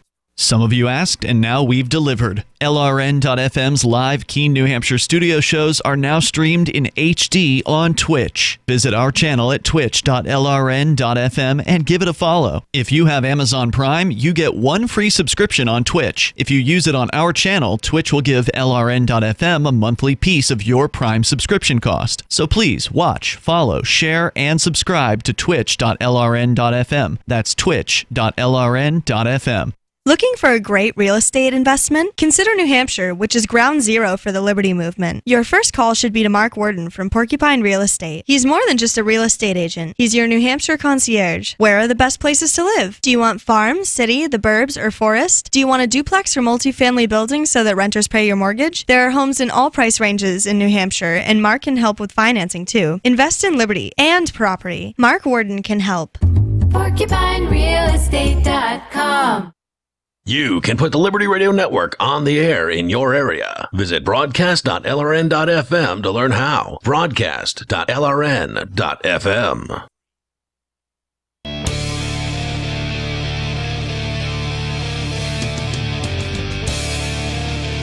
Free Talk Live. You can call in and talk about whatever you want here on this edition of Free Talk Live, and that's really unique in the area of nationally syndicated talk shows. If you appreciate that we offer the opportunity to people who want to talk about whatever's on their mind, which isn't happening in too many places, you can support us by becoming an amplifier, just like Nahor, who is a silver amplifier, has. You go to amp.freetalklive.com and do as Nahor has and sign up for the AMP program. It's $5 a month, and we give you all kinds of perks. We appreciate the help, and we use the money to advertise, market, and promote Free Talk Live, a show that is unique among radio programs in America. It's amp.freetalklive.com. So let's go on with this libertarian hater who's written this article on the internet and go from there. The rhetoric that libertarians consume acts as the rhetoric that libertarians consume acts as a lubricant for transitioning to the alt-right. This is his premise here. Libertarians are really secret Nazis, especially around free speech. The concept of free speech is held in such high regard in libertarian circles that when a leftist suggests that giving a Nazi a chance to advocate for genocide isn't a good idea, the libertarian is forced to defend the Nazi so as to stand up for their ideas. Except for all the consistent libertarians who don't actually believe in free speech. And if I didn't believe in communists and socialists also exercising free speech, then I would actually be doing what Pinochet did in tossing commies from helicopters. And I'm not the fact that I'm not sure doing that proves that I'm not actually a fascist. I don't know that I believe in free speech either. I think that free speech is kind of contingent on property ownership, the same way that you said freedom of travel is contingent on property ownership. You have a right to free speech. You don't have a right to make me hear you. Wait, so really what you have a right to is non-aggression, because I don't have a right to free speech. If I did, I could walk into CNN and be like, hey, CNN, we're doing the Anarchy show now at 5 o'clock, and just grab a microphone, and they can't stop me because I have free speech. That's the difference between speaking and listening. Okay, going in and making somebody else broadcast your message to their listeners that's forced listening. That's not. But then I don't have free speech, because free speech is a positive right. I have a right to non-aggression. So if I'm doing something on my own property. Free speech is not a positive right. It's a negative right, because you can speak how much and however and wherever you want, but nobody is obligated to listen to you, and the market can ignore you. I can't speak wherever I want, because a property owner can say, I don't like what you said, get off my property. Sure, and you can go someplace else where people will not tell you not to speak, and you can speak all you want there, and if anybody wants to listen to you, they will come and listen to you, or they will listen to your broadcast, but nobody is obligated to provide you a platform, and nobody is obligated to listen to what you have to say. Well, I think the state is obligated to provide you a platform. So there's, in the sense of like town square, right? Like town square is probably the best example of sort of freedom of speech. You got to pay your money to the town. If you're going to have a town square, then everyone has to have equal access to exercise. And pretty much every town has one. Right. And that's not at all my experience. That every town has a town square? No, they don't. Okay, well, the ones I'm familiar with, there's always this little plot of land where you can go. This free speech zone. What they try to do is they try to require that you get permits to have your they absolutely do. In most cases, nobody ever goes on this thing in most of the towns that I'm familiar with. But so if the government demands tax money from you, you have the right to speak on their property. The problem is, again, the government, not the speech. So you have the right to speak on your property and the property that you are forced to pay for. None other. Correct. Right. I mean, ultimately, and if I wasn't... that's true of any action. So then why is that different than saying I have a right to eat M&Ms because I can do it in my own house? You do have a right to eat M&Ms. The houses of people who will let me, and I can do it on government property because they can't. You can eat as many M&Ms as your body will allow you to. But then why is that? Then why is speech special? Like any action, it is true of any action that I can do it on my own property and the property of consenting landowners. It's special because people can remember it. They remember freedom of speech. Yeah, freedom of speech is protected by the Constitution because it has a history. Well, the Constitution also isn't an anarchist document, so I kind of don't care what the Constitution protects. Well, yes, but it's enshrined in our culture because of the Constitution, and it's enshrined in the Constitution because of our history where kings violated people's rights of free speech and infringed upon that, and the whole reason for our revolution was to restore the rights that were most strongly infringed, and the ones that were most strongly infringed were those that the founders then said, we need these amendments in our Constitution to ensure that the government we're establishing does not violate them like the king did. The kings weren't violating people's right to free speech. The kings were violating people's right to non-aggression. It's because you do owe people non-aggression. No, you don't owe them free speech. The king was charged. The stamp. His motive was to censor speech. No, the Stamp Act was requiring people to pay money and get a stamp on anything they wanted to publish. So if you were published, that's a violation of non-aggression. That's press. But press is part of speech. I concur with you. I think that this is absolutely what is a difficult thing to understand is that the founders were attempting to cobble together an authoritarian state and make it look as free as anything had been up to that point. And that's true. But the difficulty is that you can't have a freedom of conscience, which is what this is all about, if you're forced to pay a tax. And that's where it comes from. You're still forced to pay a tax. You can't have a state and freedom of speech really only exists either on your land or land you're forced to pay for. If you have a voluntary participation organization where it's funded by fees charged on privileges offered, like use of public lands, use of association lands, then you have a situation where it's not based on aggression. And that for a large part, at least at the start, the founders were trying to establish something like that. They were doing They were doing the best they could. But it very quickly devolved within a few decades Yeah. of that. Let's go on and finish this up real quick about the suggestion here is that the concept of free speech is held in such high regard by libertarian circles that when a leftist suggests that giving a Nazi a chance to advocate for genocide isn't a good idea, the libertarian is forced to defend the Nazis so as to stand up for their ideas. Not exactly. Obviously, the alt-right aims to limit free speech when they eventually come to power. They won't. But since they are yet to achieve the power, they don't mention it.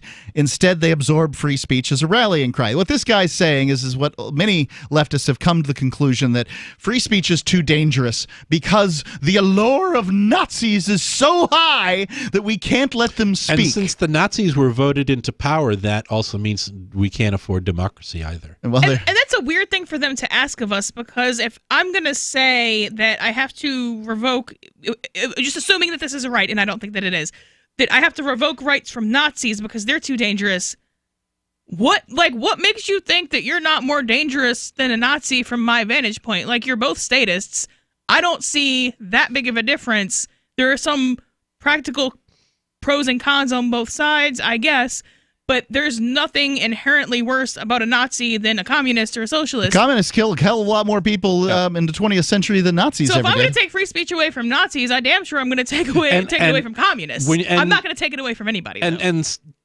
Trying to distinguish between the two, I really, and this writer probably would vehemently disagree with me, is that Nazis were National Socialists. They were as much left-wing as any other socialist or communist. The only real difference between the Communist Manifesto and the Nazi Party Manifesto was that the Nazis were nationalists and communists tend to be internationalists. They want not a single nation being communist, they want the whole world to be communist. Yeah, I think that it really does come down to these sorts of things. To me, they're both just authoritarians. That's correct. And it's hard to argue the minutia when you just claim that title. And the whole left versus right thing is a sort of a rope-a-dope fiction that the authoritarians use to basically confuse people. The left and right is it's perpendicular to the actual political axis, which is freedom versus tyranny. And all of them are on the tyranny end, and we're on the liberty end of the real axis of political power. The author goes on, we should also discuss the failings of the left here, as much as I am reluctant to do so. Quite frankly, the left is pretty terrible at explaining its ideas. Well, you've been so far. One of the reasons is you're using an ad hominem instead of going for the issues. I'm a Marxist, but if I started talking to a libertarian using words like proletariat and Leninism, they would bolt right back to their reactionary ideology straight away. The left isn't as accessible as the alt-right is to them. Libertarians are also easily pushed to more authoritarian ideas by groups such as Antifa, who they see as a threat to them due to the absurd myth that Antifa attacks anyone right of center. I have no trouble debating a communist using their own words of proletariat and all that stuff. Yeah, welcome. Yeah, the number is 855-450-3733. Want to talk your commie stuff? We welcome you here on Free Talk Live.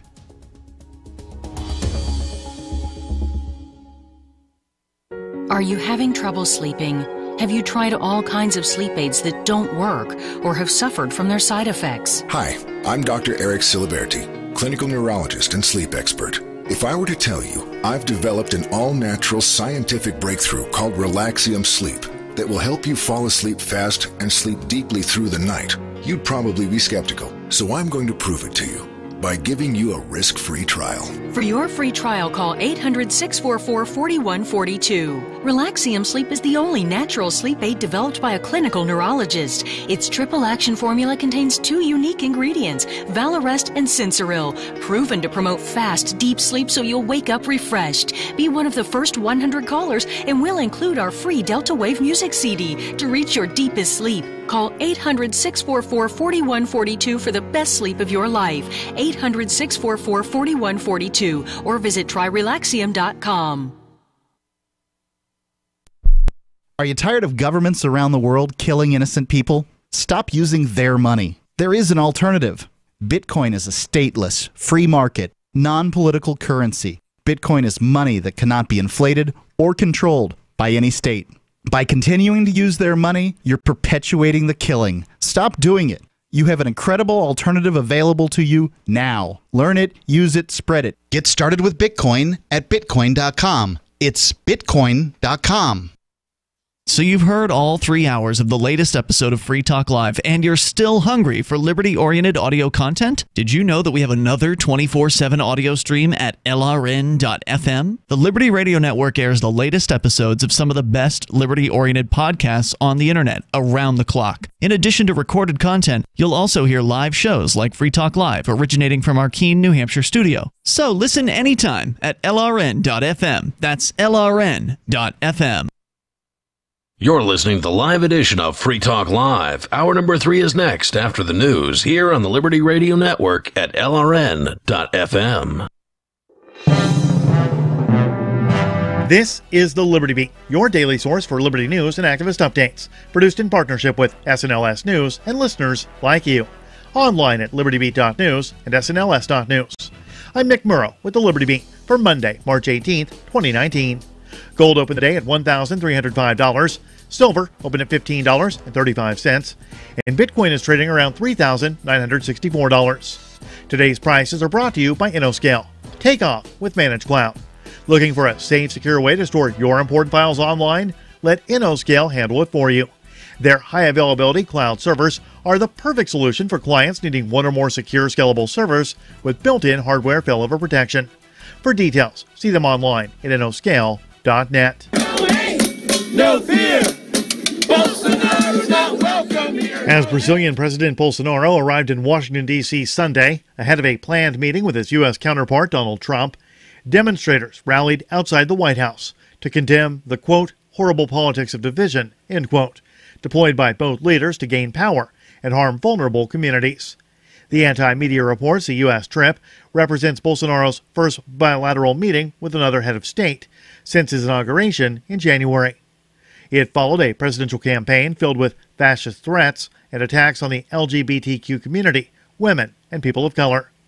Since taking office, Bolsonaro has moved quickly to curtail the rights of marginalized people, privatize Brazil's public services, and open the Amazon to business exploitation. Protesters denounced the agenda Sunday, with signs reading Unite Against Hate and Cut Down Business, Save the Amazon. The Liberty Beat is sponsored in part by Brave Botanicals, high-quality kratom and CBD at reasonable prices with excellent customer service.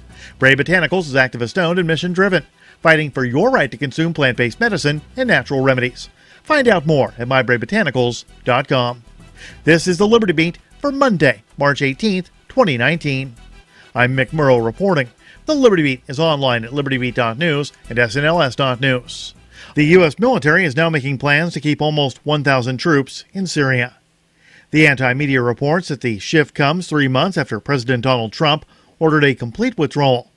The Wall Street Journal Sunday reported that talks with Turkey, European allies, and U.S.-backed Kurdish fighters have so far failed to secure an agreement to create a safe zone in the northeastern part of Syria, part of Trump's plan for leaving Syria. The U.S. now plans to keep working with Kurdish fighters in Syria, despite Turkish threats to cross the border and attack the Kurds.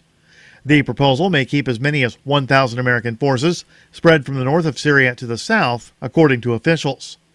Once the last bastion of the Islamic State group is seized, the U.S. may shift its focus towards withdrawing hundreds of American forces, in keeping with what Trump had originally ordered.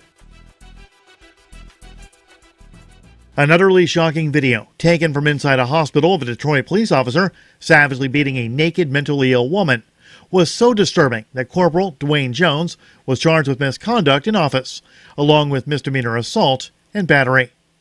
The Free Thought Project reports the video was sent to local news station Fox 2 by a witness to the horrifying beating last August.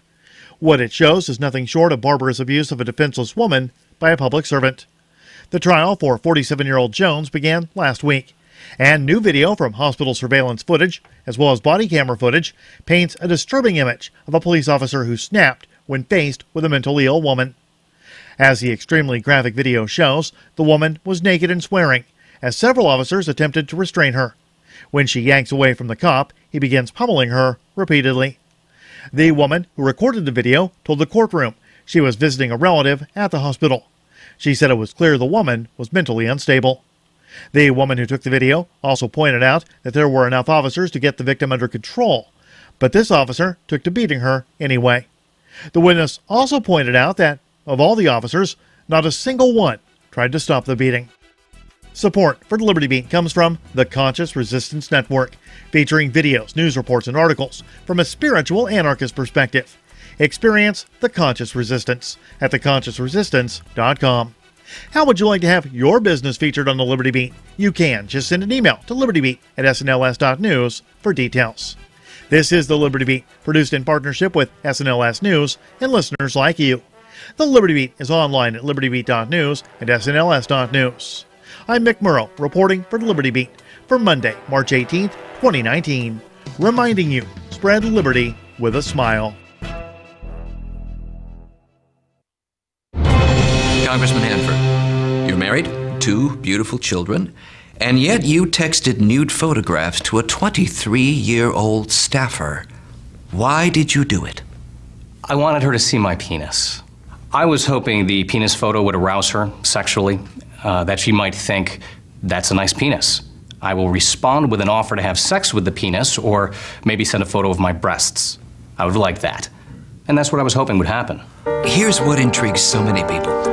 Why would a promising, successful politician take such a big risk? I knew I could let down my family, destroy my marriage, and damage the country that I love, but on the other hand, if there's even the small chance of getting off at any time, you gotta take it. The big question, do you plan to resign? No, I'm very good at my job. Plus, it's a lot harder to get women to have sex with you when you're not a congressman. This is the Onion News Network.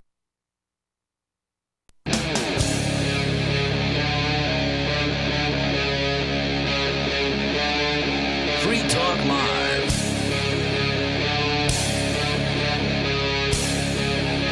It is Free Talk Live, and you are free to call in and talk live. Here, kicking off the third hour of Free Talk Live, it's Mark with you. Melanie. And Mike.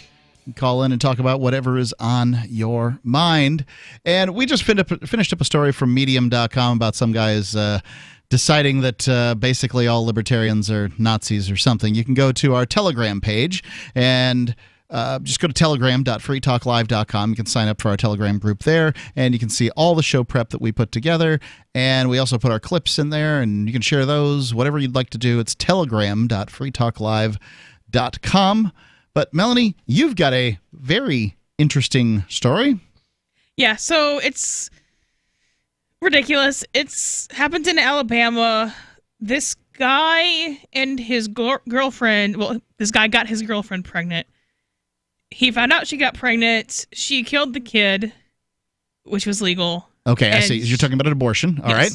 She committed feticide, which is apparently legal at that stage in Alabama. Let's see where you fall down on this issue. Go ahead. And no, you don't, because that's not the issue.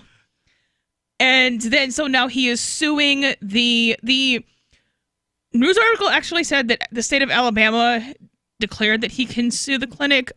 I don't think that's true. It might be in Alabama. I don't know what pre-filing procedures they have there, but all that happened is that he filed suit against the clinic, the abortion pill company, and 3 of the clinic doctors. That's because they're the ones with the money. So the abortion pill company. Does this mean that he was given one of these? She was given one of these a day after? The baby was. It says in the filing that the baby was 8 weeks old. My guess is that the baby was actually probably 6 weeks old because they count pregnancy really weird and stupid, and I don't think that any of these people are smart enough to realize that. Okay. So a pill can be given to make somebody who's... At really, really early stages, yes. So at 6 weeks, yes. 8 weeks, no? I don't know that at 8 weeks, no. I know that it's less effective the longer you go on. Pretty clearly, just on the fact that just because of the other things that are happening, they probably the clinic told her she was 8 weeks pregnant, which means that she was really 6 weeks pregnant. Okay. Well, that's kind of not relevant. Fuzzy. Because we've all get taught that a pregnancy is 9 months, but it's really 10 months because it takes a month to actually detect the pregnancy. Okay. Well, it does if you count it the way that they're counting it now. They count pregnancy now from the first day of your last period, which is the one day you know for sure you are not pregnant. So they, on average, because people ovulate at different times, on average you're tacking on an additional 2 weeks. And then it takes about 2 weeks for the pregnancy test to work. Okay. So, I'm beginning to understand a little more now. So this young man was not consulted, I presume, about his the imminent demise of his fetus here? Well, so in the filing, it says that he found out that she was pregnant, which implies to me that she did not tell him. Yeah, it doesn't sound like she was sharing this information. He tried to talk her out of it. Okay. So I guess this comes down to these questions of sort of who owns the baby, as it were, right? The left would try to say something to the effect of it's her body and her choice, right? And well, a fetus is not her body; it's not her genes. It's the DNA of the child is a completely different set of chromosomes than the mother. Yeah, so nobody owns the baby because the baby is a person, and you can't own people, basically. So Planned Parenthood and Blackwater kill people every day. Both of them murder people every day. That doesn't mean that I get to sue them because I'm not the victim there. You don't have standing. Well, legally it's because I don't have standing. Morally, it's because, okay, so if Planned Parenthood kills a random kid, or if Blackwater kills a random kid across the world, why do I get a paycheck? That doesn't make any sense. No. But if Blackwater kills your kid, you can sue them for that. Yes, but I don't think that he has any. I don't think that he has any moral. He definitely doesn't have any legal rights. I don't think he has any moral standing here. He doesn't have legal rights because courts have ruled that a man gifts his sperm at the time of procreation to the woman, and he loses all rights to the use of it after that event of gifting. And that's not how I would get to that conclusion, but that's if I was the arbitrator in Ancapistan, I would not give this guy any rights. So first of all, there are no good guys here. The only good guy here is dead. Everyone still alive in this scenario. The child you're referring to is a bad guy because you have the woman who killed her kid, you have the guy who kind of allow that situation to come about, you have the hitman, and then you have the hitman drug company. Well, even the fact that you've admitted that the fetus was a good guy means the fetus was innocent. And so you've executed an innocent person without due process. Right, but that doesn't mean that anybody... So, the thing is, he's an accomplice. So, yeah, so there's no good guys here. Well, what's he an accomplice for? He's an accomplice to murder. The father's not an accomplice. Yes, he is. He did not consent to it. Yeah, I mean, it sounds like he's expressing his opposition to it. He's trying to fight against it. He certainly could have perhaps waited for a better time to begin procreating with this woman who made the decision that so she how did. is that not negligent homicide? So if I have an infant, and I bring them to a completely unvetted babysitter, and I'm like, here. But babysitters had a 23... Okay, so he either put a baby in someone who he knew or should have known would kill the baby because they either discussed it or they didn't. And if they discussed it and she said, yeah... I do that, then he's guilty of homicide. I don't think that is an issue that gets discussed over beers at a pickup joint. Or he didn't discuss it. And so, according to...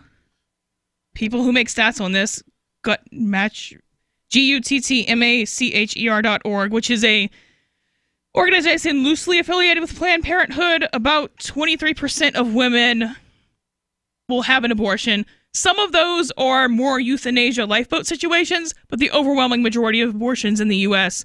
are what people think of as abortion, just birth kind control. of convenience, birth control reasons. Okay. So if I know...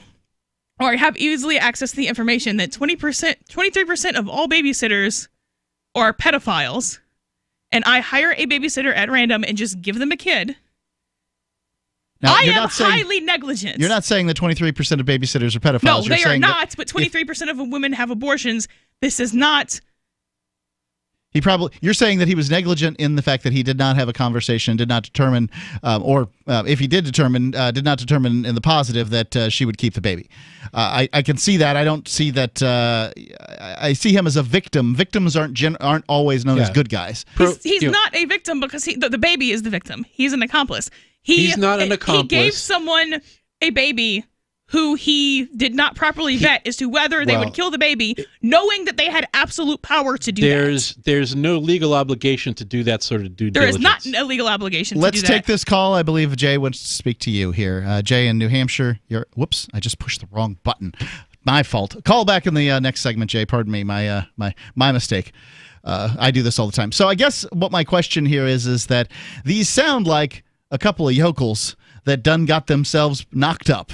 Which happens all the time, everywhere. But you know what the risk of that is. As a woman, you know what the risk of that is. And as a man, you also know what the risk of that is. And if I'm going to talk negatively about single moms, I'm not going to give the dudes any rights to say that they're a victim. Because they're doing the same thing the women are doing. And you certainly do talk negatively about single moms and the dudes that with whom single moms are made. But at the same time, as a sort of outside observer, why do I care? So you've got this person who's likely to have grown up poor and dependent on the state, and whatever it is that they've done, chances are good they're not going to amount to much, statistically speaking. The baby or the father? The baby. Why should I care? You don't have to. I mean, you don't have to care about a random murder, but if it's no crime to not amount to much. Yeah, but why? I agree that it's no crime to not amount to much, but I don't know. I think that this argument gets a little in the weeds. The number 855-450-3733. It's 855-450-FREE here on Free Talk Live. Go to themorganreport.com and receive updates and insights you will not find anywhere else on the web. You will discover how to grow and protect your wealth under all market conditions. The Free Morgan Report provides interviews, webinars, question and answer sessions, plus mind-blowing videos. As David Morgan says, let my passion create your wealth. TheMorganReport.com. TheMorganReport.com. Does your dog itch, scratch, stink, or shed like crazy? Come to Dynavite for help. Order a 90-day supply of Dynavite. Everything we tried failed except the Dynavite. Pick up 2 bottles of Super Mega Fish Oil. Get the 3rd bottle free, packed with omega-3, DHA, and EPA fatty acids. Super Mega is great for your dog's immune system, healthy skin, and soft, shiny fur. Dogs love it. Try Super Omega Fish Oil. Buy 2, get 1 free. At Dynavite.com. DINOVITE.com. There are basically 2 types of advertising, direct response and branding. Radio's great for direct response with its low cost to listener ratio, but audio can't be beat for branding, which is a longer-term endeavor. You want to be the first thing that someone thinks of when they think about your product or service. If you have a local business that you want kept top of mind in your community, call the station. If you need national reach, Free Talk Live's got around 200 radio stations, millions of monthly listening sessions, can suit all budgets, and if we don't think we're right for you, we'll tell you. Email me, mark@freetalklive.com. Bitcoin.com is delighted to announce their latest partnership with the gift card specialists at eGifter. With many of the world's leading brands on their roster, it is now easier than ever to get the gift cards of your favorite brands with Bitcoin Cash. To get started, just follow these simple steps. Visit giftcards.bitcoin.com, pick the gift card you want, follow the instructions on your screen, and make your payment using your Bitcoin Cash wallet. Sit tight and your gift card will be delivered to you as soon as it's ready. That's giftcards.bitcoin.com. Does this ever happen to you? Moments after you're introduced to someone, you forget his or her name. It's a common faux pas you'll want to avoid, especially if you're a job seeker. And even if you're not, here's a tip. As you are being introduced, and while you're still shaking hands, smiling, and making eye contact, say the person's name aloud. Not only does that make a deposit in your memory bank, it acknowledges the other person. And that is more than a nuance, as is maintaining eye contact. With money and attention so scarce now, effective communication skills have never been more important. Cutting through the clutter rather than blending into the blah, blah, blah will help you connect better no matter what the conversation. For more tips, hit survivalspeech.com. I'm Holland Cook. LRN.FM is proud to announce our official listening apps for Android and iOS devices. Now you can easily tune into our streams anywhere, anytime on your smartphone or tablet.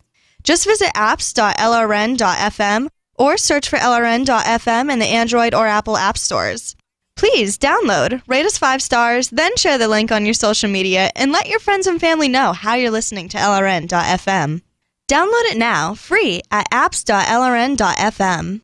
So you've signed the Shire Society Declaration and are planning your move to New Hampshire to be around more liberty-oriented people. Next, sign up for the Shire Society Forum at forum.shiresociety.com. There are a bunch of people there who are already in the Shire, and they want to meet you. If you're already in the Shire physically, you should also come by the forums. Remember, not everyone uses Facebook. New people are signing up for the Shire Society Forum every month, so drop in and say hello at forum.shiresociety.com.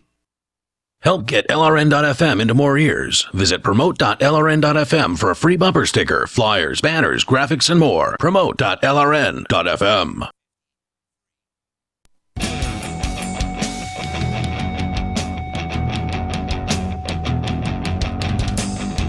Free Talk Live. You can call in, talk about whatever's on your mind. It's Mark with you. Melanie. And Mike. And we're going to go straight away to Jay calling in from New Hampshire. I just hung up on Jay, sadly. Jay, are you there? From New Hampshire. Okay. Oh, where are you now? Mike, I have an honorable, God-fearing friend that worked for Blackwater and summarily executed the worst of the worst of human beings. I believe this is James in Arizona who is calling in. Why shouldn't Mark and Melanie serve the same fate? And what would be wrong with it if they did? James, I don't know exactly what the arrangement was. James, I'll let you ask your question in just a second. Why would it be wrong? James, You're lying. James, why would it be wrong to kill the preacher that lies? James, Mark, I have a question for you. Yeah, I think you've been banned by Ian. Isn't that correct? You're going to pay for lying about me on the public airwaves. Hey, or I'm going to hurt your family. You're going to hurt my family? Oh, we Yep. can't make threats. I'm going to ruin your little kid's life. But in the meantime, Mike, when you say you're going to hurt my family, wait, James, I've got a question. When you say you're going to hurt my family, what do you mean? You'll soon find out. Oh. I'm not going to say anything. I'm not going to talk about that. I asked. But you've been saying that you're going to hurt my family. Mike, I asked you. James, you've been saying that for 5 years. I've had enough of your crap. I've given you fair warning. What kind of fair warning? What do you want me to do with this fair warning? And pay me. I'm going to ruin your life. No. I really want to get into this, James. Lied about me on the public airwaves. James, I don't know what you're talking about, lying about you on the public airwaves. You would be dead. James. You're lucky I still feel Jesus, or you would be I don't know what... dead. Is Jesus going to kill me now? You can't say that word on the... Oh, did he say a bad Yeah. word? Okay. Looks like he got dumped. Yeah, I don't know what this guy's problem is. I really don't. He's a lunatic, and he's threatening my family, and I mean, I really don't know I really don't know what his problem is. Yeah, because apparently FCC rules you can call in and threaten kids, but you can't say the F word. Right, that's funny. Right. So anyway, I got to say that I find it all very disconcerting, but I don't know what to do about it. Threatening kids is just a fourth term. I mean, I've called I've called the police in the town that I believe he lives in. They told me to take a long walk off a short bridge. They told me to call the police in my town. I called the police in my town. They said I can't do anything about it. He doesn't live here. What are we supposed to do about it? I mean, I honestly don't know what to do about this guy. He's upset about me lying about him in some manner or another, having something to do with. But you know what you did. Well, yeah, it's that funny. It's like, Ian looked up and saw how many DUIs he had and said that he had like 3 DUIs on the air. Now, I can only presume the internet is telling the truth, and that he then says something else. Okay, fine. He gets to say that it's something else. What's the big deal? I mean, you got to say that you get your chance for a rebuttal, but it's a problem because we don't believe him, I guess. I mean, I don't know if I believe him or not. I don't really believe anything. I don't really care. I care that he's threatening me and my family, but that's about all I can do about it. And ladies and gentlemen, my statist audience that believes in government, when the cops tell me that they're not going to do anything about it, what am I supposed to do? Am I supposed to believe that these people protect and serve when I've got a guy right here, audio, all the evidence you need is threatening my family? He said he's going to hurt them. And as a felon, you're limited in your ability to defend your family. Right. The government limits my ability legally to defend myself, and then will not do anything in its stead. And then you want me to believe in as this? I said previously, the Supreme Court has ruled multiple times that police departments are not legally responsible for protecting you, me, or any other individual. And I'm just supposed to believe in this organization that it's here to protect me. That's what Guillermo, who called in a little earlier, said, that it's an organization here to protect you. It doesn't protect me. It hasn't stopped this lunatic from making threats. And I'm sure his driver's license hasn't been taken away. He's just able to drive from wherever he is to here and blow holes in me and my family. It's a good thing you're your own employer, so he can't call your boss and complain about you. I'm sure he would do that. I bet he's called every advertiser we have. I'll bet he's called I bet he's called government agencies on us. I'm pretty sure that's what he's talking about when he says he's making his threats, but I don't know. I mean, hurt is this kind of slippery term. Now, well, he's what I would call butthurt. Yeah, he's just a crazy person is what he is. So, going on with this story, Melanie, it's apparently this redneck couple. One of them decided to. I'm just saying that because they're in Alabama. I don't have any idea who these people are. But the young lady decided to get an abortion, and the young man apparently is not happy about that and suing the. Yeah, so he's right. I just don't think he has standing. I don't think he has standing legally, and I don't think he has standing morally. I don't know how he is. Oh, and so the clinic has until April 1st to reply. So this case hasn't actually been decided yet. Although there are states right now that are passing some new abortion legislation that will give men the ability to exercise those sort of rights to defend their fatherhood rights over a unborn fetus against being aborted against their will, as well as other things like you can't abort something with a heartbeat, things like that. That's not going to withstand Supreme Court. That would be interesting to see what happens with that. I would think that if men could just say, I don't want anything to do with that kid, and then not have to pay, which Right. I've seen people in that situation. I don't know how it works legally. I've never been. You can actually, if you do it up front, you can sign away your rights, and then that also signs away. The state will always negate those when they want to. When the mother winds up applying for any kind of welfare, it doesn't matter if you have she has a contract with the father that even that was adjudicated by a judge or between lawyers and so forth. The state will always negate those agreements in order to collect from the father to compensate for the welfare the mother is being paid by the state. Okay, so that I might be wrong. Yeah, I don't know how these things work. Yeah, so I would be in. So for almost practical reasons more than moral reasons, I would be in favor of that. So legally, I don't know how he has standing because I don't know how he's going to prove fatherhood. I don't think that the clinic kept a DNA sample. tested the kid. So That's a good point. legally, he's not married to her. There's no presumed paternity for non-married couples. He's just some guy. He has no more legal relationship to this kid than I do. Is a genetic relationship, which that he can't prove. Right. Yeah, a presumed. And technically, he doesn't know that. And just because you're banging some chick for 2 years doesn't mean the kid's yours. Is that the evidence? Is that true, or just he could subpoena? Well, I mean, I don't know if he's the father, but he could subpoena the quote waste material and have a DNA test. Well, no, he can't because she took the abortion pill. And he's going to and subpoena flushed down the sewer waste company. I mean, he's down out the of toilet. The clinic doesn't have the body, and they never did. Yeah, he's out of luck on this one. Yeah. Again, I used to care deeply about this issue. I used to be, first I was pro-choice because I was young and single and didn't want responsibility for my actions. Then I had a child. I saw that how important they were and what a valuable and precious thing it was. So then I'm pro-life, and now I've become I just don't care about you people and your problems, because the vast majority of people that are getting aborted, human beings that are being aborted, are human beings that would have likely, they would have been born in the lowest quintile or the second lowest quintile. I like to say that the saving grace of having abortion is that it's kept 70 million voting Democrats off the voter rolls. There you go. And that's the thing is it looks a lot like a genocide. It looks like a leftist genocide in more cases than not. 855-450-3733. It's 855-450-FREE is in Free Talk Live.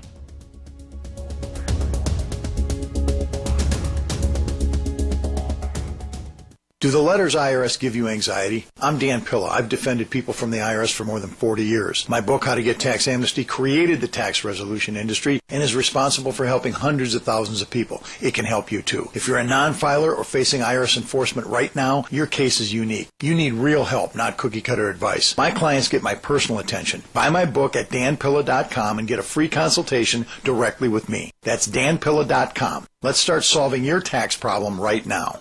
Hunters, anglers, campers, and survivalists. Get back to nature. Expand your horizons with the highest quality, most versatile, unique slingshots and sling bows on the market at slingbow.com. Sling bow products are compact and models start from just $17.98. They're perfect for your bug out bag or storing in your vehicle. Give yourself and your loved ones the excitement and tradition of sling bow. A new frontier in archery and truly modern twist on this primitive survival tool. Feel the thrill only at slingbow.com.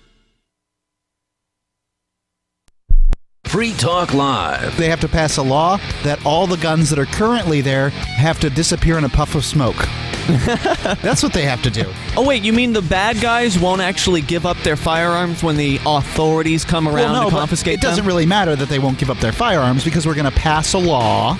Oh, because we pass a law, they'll just all disappear. Right, yeah. Mm-hmm. Man, it's just amazing how powerful laws are. Yes. How just laws aren't a bunch of dumb crap written on paper. They actually do something. It's really, really stupid. What will be stupid is if they vote for it. Yeah, if take our guns. These criminals with the guns are going to kill people. Yeah, they already are, apparently. And if you don't have a weapon of your own, you're just as good as dead. Once the laws go into effect, that there shouldn't be any weapons anymore, because then they know that the good people don't have weapons. Free Talk Live, 7 nights a week from 7 to 10 Eastern, live on the Liberty Radio Network at LRN.FM. The new 4th edition of Healing Our World, The Compassion of Libertarianism will take your understanding of liberty to a deeper level and has over 1,300 updated references, new cartoons, and a foreword by Dr. Ron Paul. With discounts for multiple book purchases, the 4th edition of Healing Our World is a great gift for the liberals, pragmatists, environmentalists, and Christians in your life who think libertarianism is cold-hearted. Get yours today at healing.freetalklive.com and use promo code FTL for a $5 discount. There are lots of ways to listen to Free Talk Live. Our podcast has been around since podcasts began, and now the FTL feed is loaded with content besides our full show archives. Did you know that we make it easy for you to customize your podcast subscriptions? We have different feeds, one that includes only our full shows, one with just the Daily Digest, and one with just the Edgington Post. You decide what you listen to. It's quick and easy to customize your feeds at feeds.freetalklive.com. That's feeds.freetalklive.com. Is spreading the message of liberty, cryptocurrency, and peace around the globe worth $2 per month to you? As you may already know, in addition to our internet feed, LRN.FM broadcasts on free-to-air satellite across North and Central America, as well as Sub-Saharan Africa. And we've been available on satellite for free 24/7 since 2010. The LRN.FM free-to-air satellite signal is reaching some of the most oppressive regimes in the world, and there's no doubt our ideas are making an impact. You can learn more about the channel's impact by watching the 3-minute video at fund.lrn.fm. If you'd like to help free minds globally with our ideas of liberty, cryptocurrency, and peace, you can donate as little as $2 per month via fund.lrn.fm. You can help us continue and expand our satellite broadcast to multiple continents. Visit fund.lrn.fm today, and thank you for your help. Don't forget to share the link on social media. That's fund.lrn.fm. Some of our live shows are streamed in HD on Twitch. Please follow and share at twitch.lrn.fm. That's twitch.lrn.fm.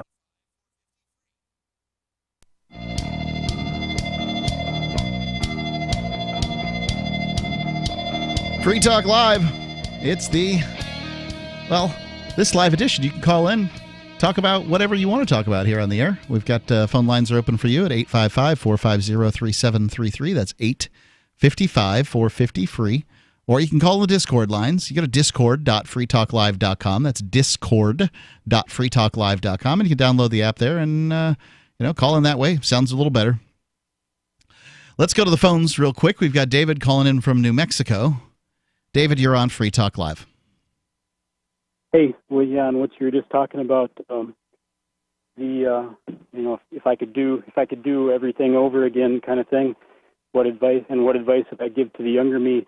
But first of all, this government we have is absolutely beyond the shadow of a doubt. Got to go. I mean, there's been plenty of sucky times to be a human being, and there are some exceptions, but I would say that now is one of the suckiest times to be alive on this planet. I'd say the technology that we have makes it pretty good.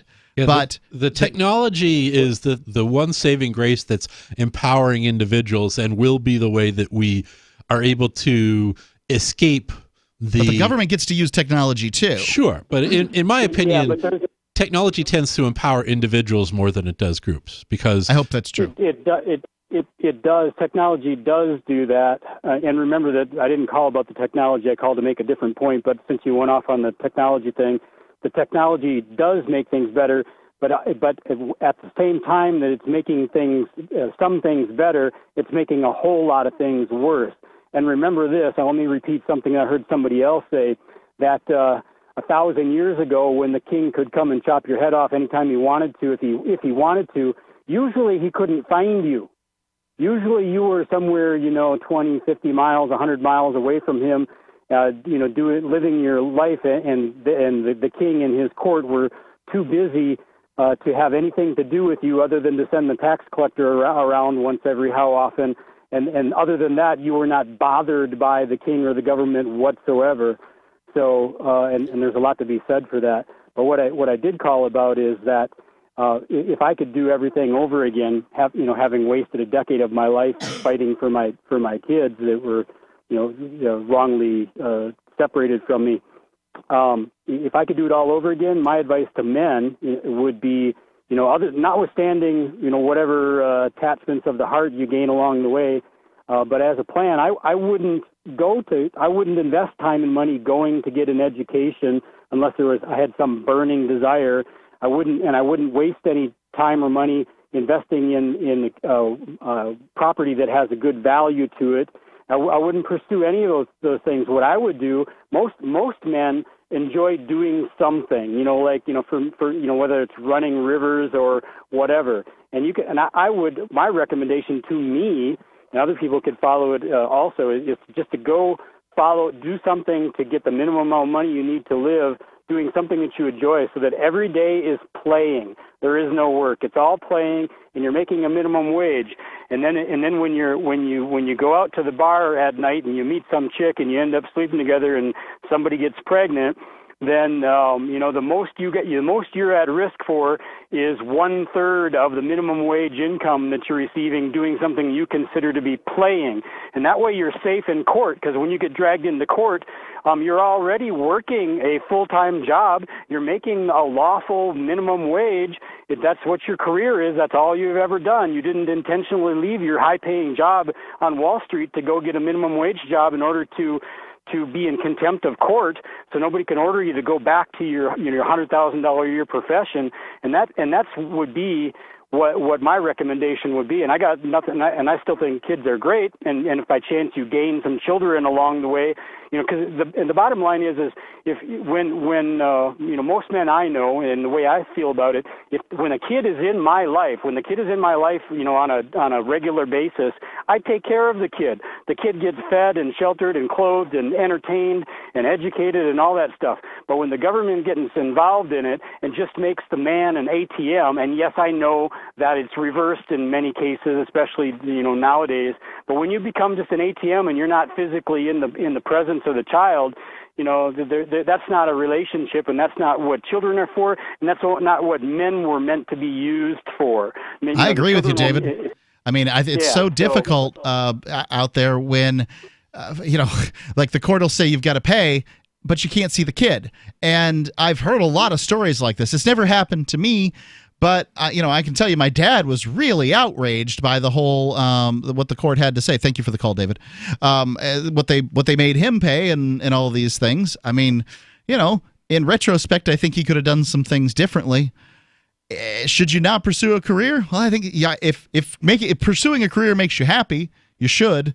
But I think David makes a good argument that playing and having a good time in your youth is not a bad idea. Yeah, so that's personal. I think that losing 1/3 of a minimum wage can make your life suck a hell of a lot more than giving up 1/3 of $100,000. But you could always work harder and make more money than that minimum wage at that point if you needed more money.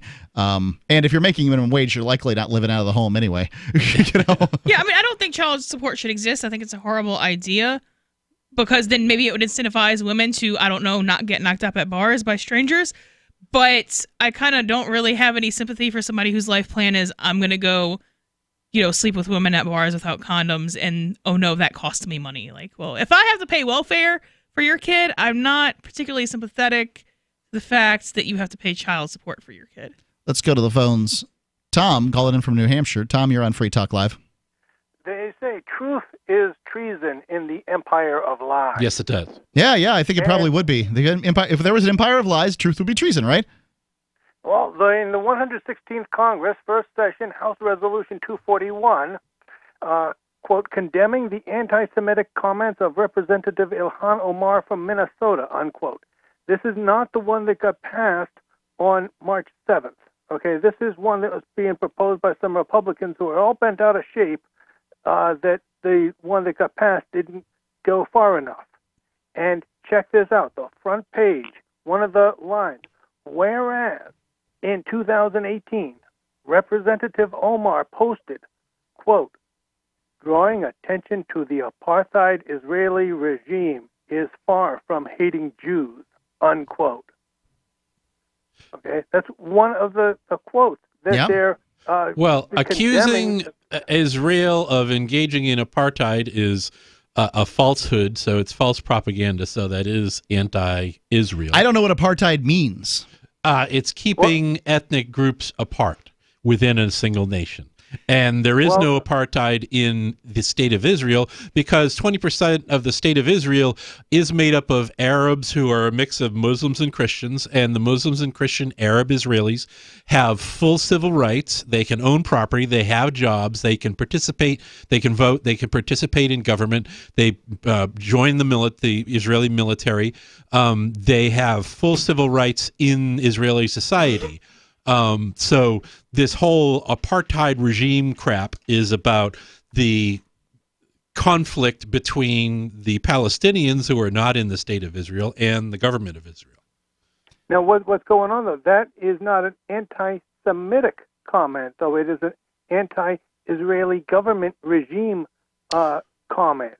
Well, it based upon the idea that the Israeli government is a Zionist government, and Zionism is nothing but saying that Jews, like every other ethnic group, have a right to live safely in some land as their homeland, someplace on earth. I don't know. I mean, what ethnic part am I? I don't know that I think that. Here's what I think. I think that if the United States, FDR, had not been a racist bigot and had accepted in the ship of the damned, the USS Amsterdam, I believe is what it's called. USS? Anyway, the Amsterdam. SS St. Louis. And St. Louis. I'm sorry. Thank you. If he had accepted them in and then sent out the welcome to any Jews in Poland and Germany and Russia and wherever want to come here to the United States, we got a place for you. You just got to work hard and make a better life for yourselves. That the United States would be so much better off. This it wasn't that they weren't saying. That's not that they were saying not to come, because a lot of Jews did come. Well, let me point out here that and when you're talking about that, suffer is a better verb than hold the line, Tom. Hold the line. Yeah. Free Talk Live. We have some good news. The indictments against Ross Ulbricht in the District of Maryland were dismissed with prejudice, meaning they can never be refiled. This is especially good because those indictments contain the only charge ever made that Ross engaged in murder for hire. This was a serious allegation that Ross Ulbricht denies. It was never prosecuted or ruled on by a jury, but was trumpeted by the federal government and the media as if it were proven fact. The Maryland court held these indictments for almost 5 years, poisoning Ross's case and leaving him under a cloud of unproven allegations. As explained in Ross's appeal to the Supreme Court, the fact that the judge used these allegations to give Ross a draconian sentence of double life without parole violated his Sixth Amendment right to a jury trial. Judges are required to issue sentences based on convictions decided by a jury, not unproven allegations never even charged at trial. Although this is a positive development, the dropped indictment will not set Ross free. Now, a presidential pardon is Ross's only hope of freedom. Sign the petition at freeross.org. freeross.org. Know someone with a drinking or drug problem? Learn how to get sober after we've shared these stories. I was 35 with 2 beautiful children when my life and addiction started to spiral out of control. After my divorce, I went into a depression cycle and started drinking more often and using prescription drugs. After my second DWI and arrest, my ex-husband threatened to take our children away from me. I was 17 when I became addicted to heroin and meth.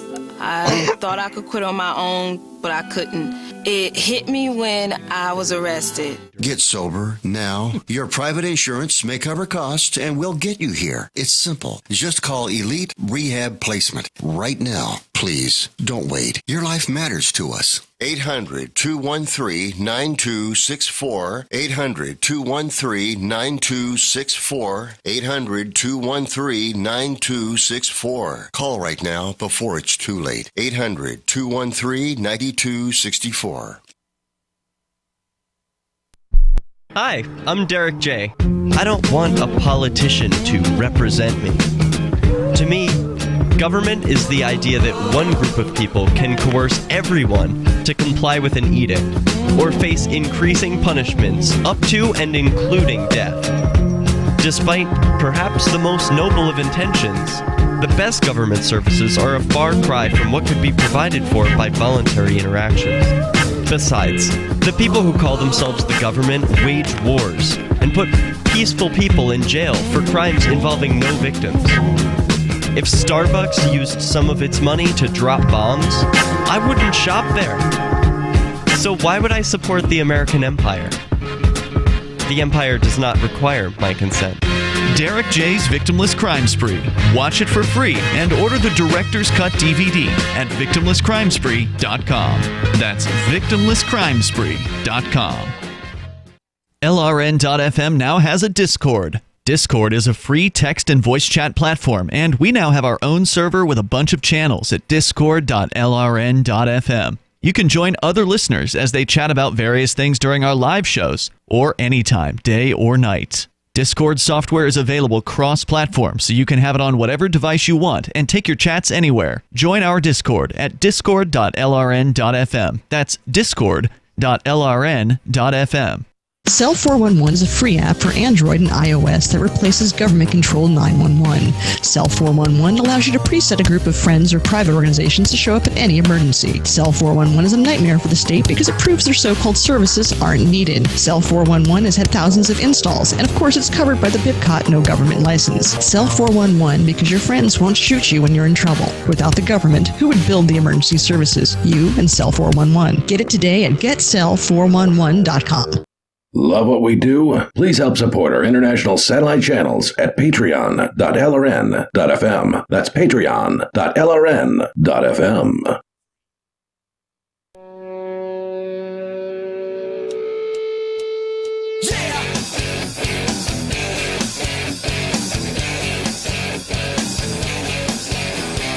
Free Talk Live. Final segment here. It's Mark with you. Melanie. And Mike. Got Tom in New Hampshire here on the lines. He's, I guess this is sort of an issue about that that representative from Minnesota, Omar is her name? Ilhan Omar, yes. Yeah, and sort of the issues there between Israel and, what's the difference between Israel and the Jews and what's anti-Semitic and all that other stuff. So let's bring Tom back. Tom, you were trying to make a point there that I kind of cut you off on. Drawing attention to the apartheid Israeli regime. That's a quote. Now, it might not be an apartheid regime, but even so, she's saying that it's far from hating Jews. And it's not hating Jews, it's hating the bureaucrats that run the Israeli regime. And the word suffer is a more accurate word when you're talking about these people who wanted to escape from Hitler, because suffer means you simply respect a negative right to migrate into the United States without getting stopped by them. Simply don't stop them from whereas allow them or permit them sounds more like you're giving them a positive right, like here's special permission, like if you're giving them a place to stay. You're letting them stay at your house. I agree with you, but the term right. suffer is so archaic at this point that people don't even understand it. I mean, the only time they've ever heard it used is Jesus saying, "Suffer the little children to come unto me." Suffrage. Okay, so for instance, women's suffrage was to give them the vote, but if you did a poll today and said that when we need to stop women's suffrage, half the women out there would say, "I agree. We need, we need to stop women from suffering." You're so generous, Mike.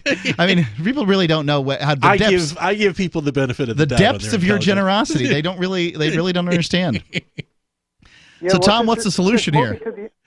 Like you said, it's a negative right. The right to not to be stopped when you do something is a negative right to do that thing, as opposed to a positive right, like let's give them special permission, like a license to move to the United States, as if you were giving them an apartment to live in too, and let them stay at your house, or give them a positive right to pitch their tent on your land when you're simply leaving them alone when they want to exercise their unalienable right to migrate into the United States, which is that would have been the solution, and it is. There's about 9 million residents of Israel. It's a chunk of real estate, about the size of New Jersey, which also has about 9 million people, easily absorbed into the 300 and something million people that already live in the United States. Simply let them. It's not the job of the United States bureaucrats to protect a chunk of real estate out in the Middle East just because their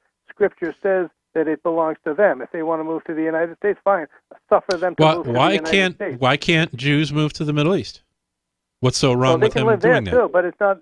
They can do that, but it's not the job of the United States to defend the state of Israel. It's the job of the Israelis, and if they are unable to do so, I'm not aware of any time when the U.S. has sent any troops to Israel to help defend Israel. Don't they give money and weapons? Money there's military aid. Absolutely, there's military aid, which is the Israelis spend on American military weapon systems. Right. So it's corporate welfare. So it's corporate welfare for American industry, paid for by people who are members of AIPAC, in the sense that and yes, the AIPAC, the Jews in America who pay large amounts of taxes because they are so wealthy that they can afford to donate to fund AIPAC's lobbying.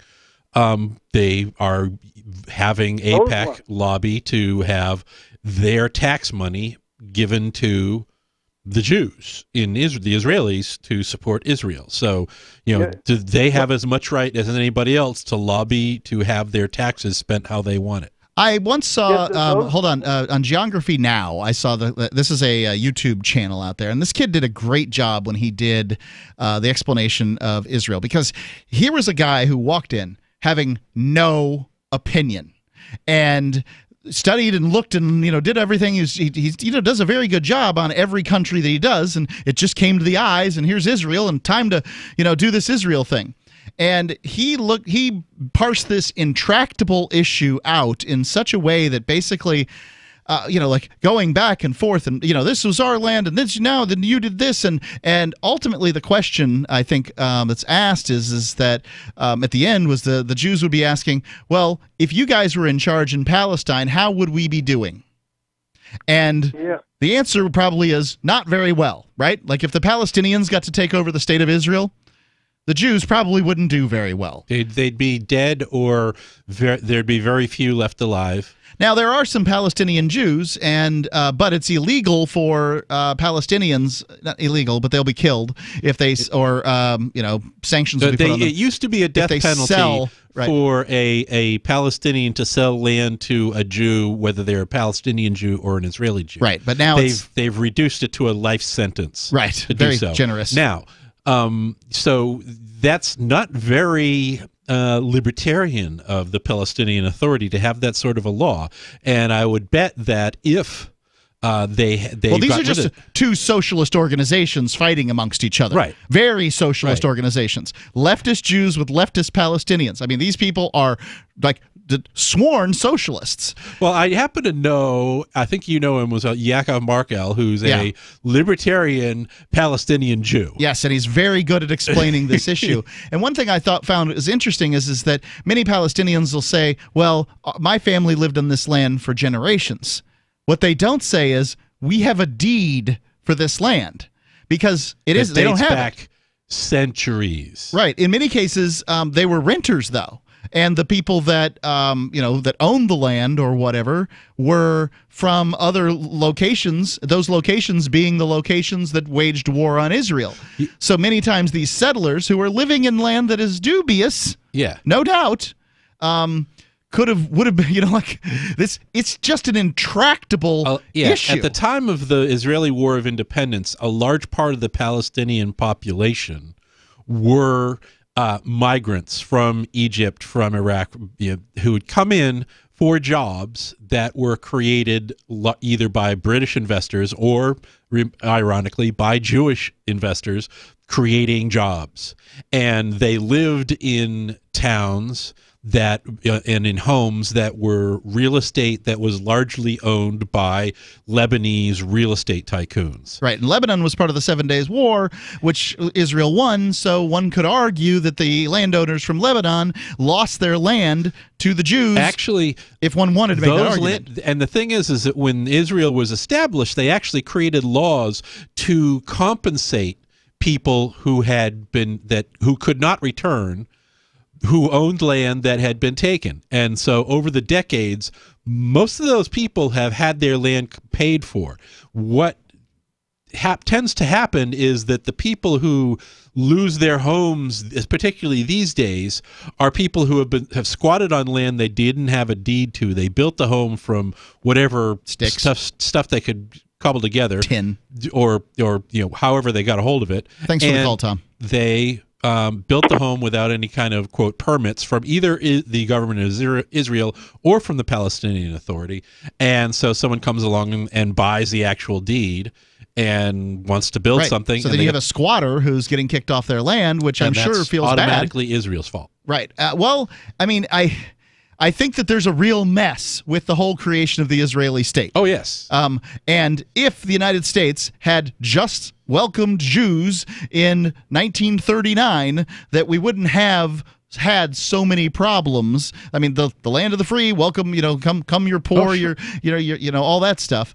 And this is, in many ways, the creation of the West getting involved in what's going on over there.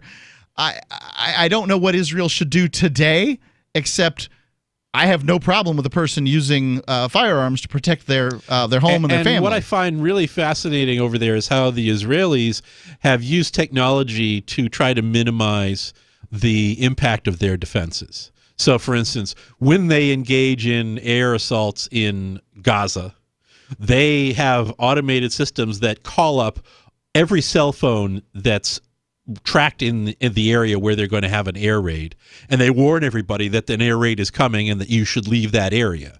Now, people who actually want to avoid that tend to get out of the area. That's what the U.S. did in Nagasaki and Hiroshima, too. Palestinians that want to be human shields voluntarily, or Hamas members that want human shields, will force people to be human shields, and they'll force them into the area where the attack is coming. So it's counterproductive there, but Israel is not responsible for the consequences of that because they're doing the best that they can do to minimize those losses. They're also building things like Iron Dome to minimize the impact of... Iron Dome's a completely defensive thing by the sounds of it, and I don't have a problem with that. I would say this. If they could just give these people some amount of money, some country would take them because, well, they'd want the money, and then they'd be out of their hair. Just give them money and get them to leave. That would be my guess. And that's one of the solutions that they've come up with, but, we'll see. It's been Mark with you. Melanie. And Mike. Free Talk Live. She seems happy. On Free Talk Live, we're bringing people to the ideas of liberty every day. From wrestling superstars like Glenn Jacobs. You guys really are having an impact, I believe. Like I said, a lot of where I am now is due to listening to Free Talk Live. You changed my mind on some very important issues years ago. To random people tuning in on the radio. I was kind of stuck in the left-right paradigm. I heard your show by chance on a Saturday night. From there, I went on, joined the Free State Project, and become an amplifier. So, that's really the reason why I amp is because I know that if it wasn't for you guys being on as many stations as you are, I never would have found the ideas of liberty. Your amp will directly change more lives by getting Free Talk Live in front of people looking for talk radio online and on the air. When you amp Free Talk Live, you get perks like access to the AMP-only Facebook group and AMP podcast. Visit amp.freetalklive.com.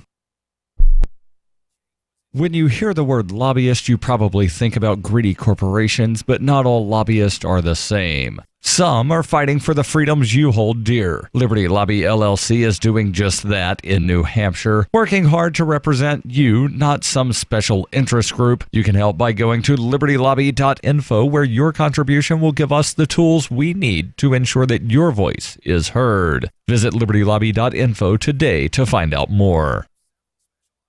The LRN.FM social media channels have been revamped. We've eliminated Facebook and focused on other platforms like Twitter and Mastodon, the decentralized alternative to Twitter. On our accounts, you'll find posts from multiple LRN.FM show hosts together in one place. Follow us on Twitter at twitter.lrn.fm, or better yet, move to the decentralized Mastodon social media platform at toot.lrn.fm, toot.lrn.fm.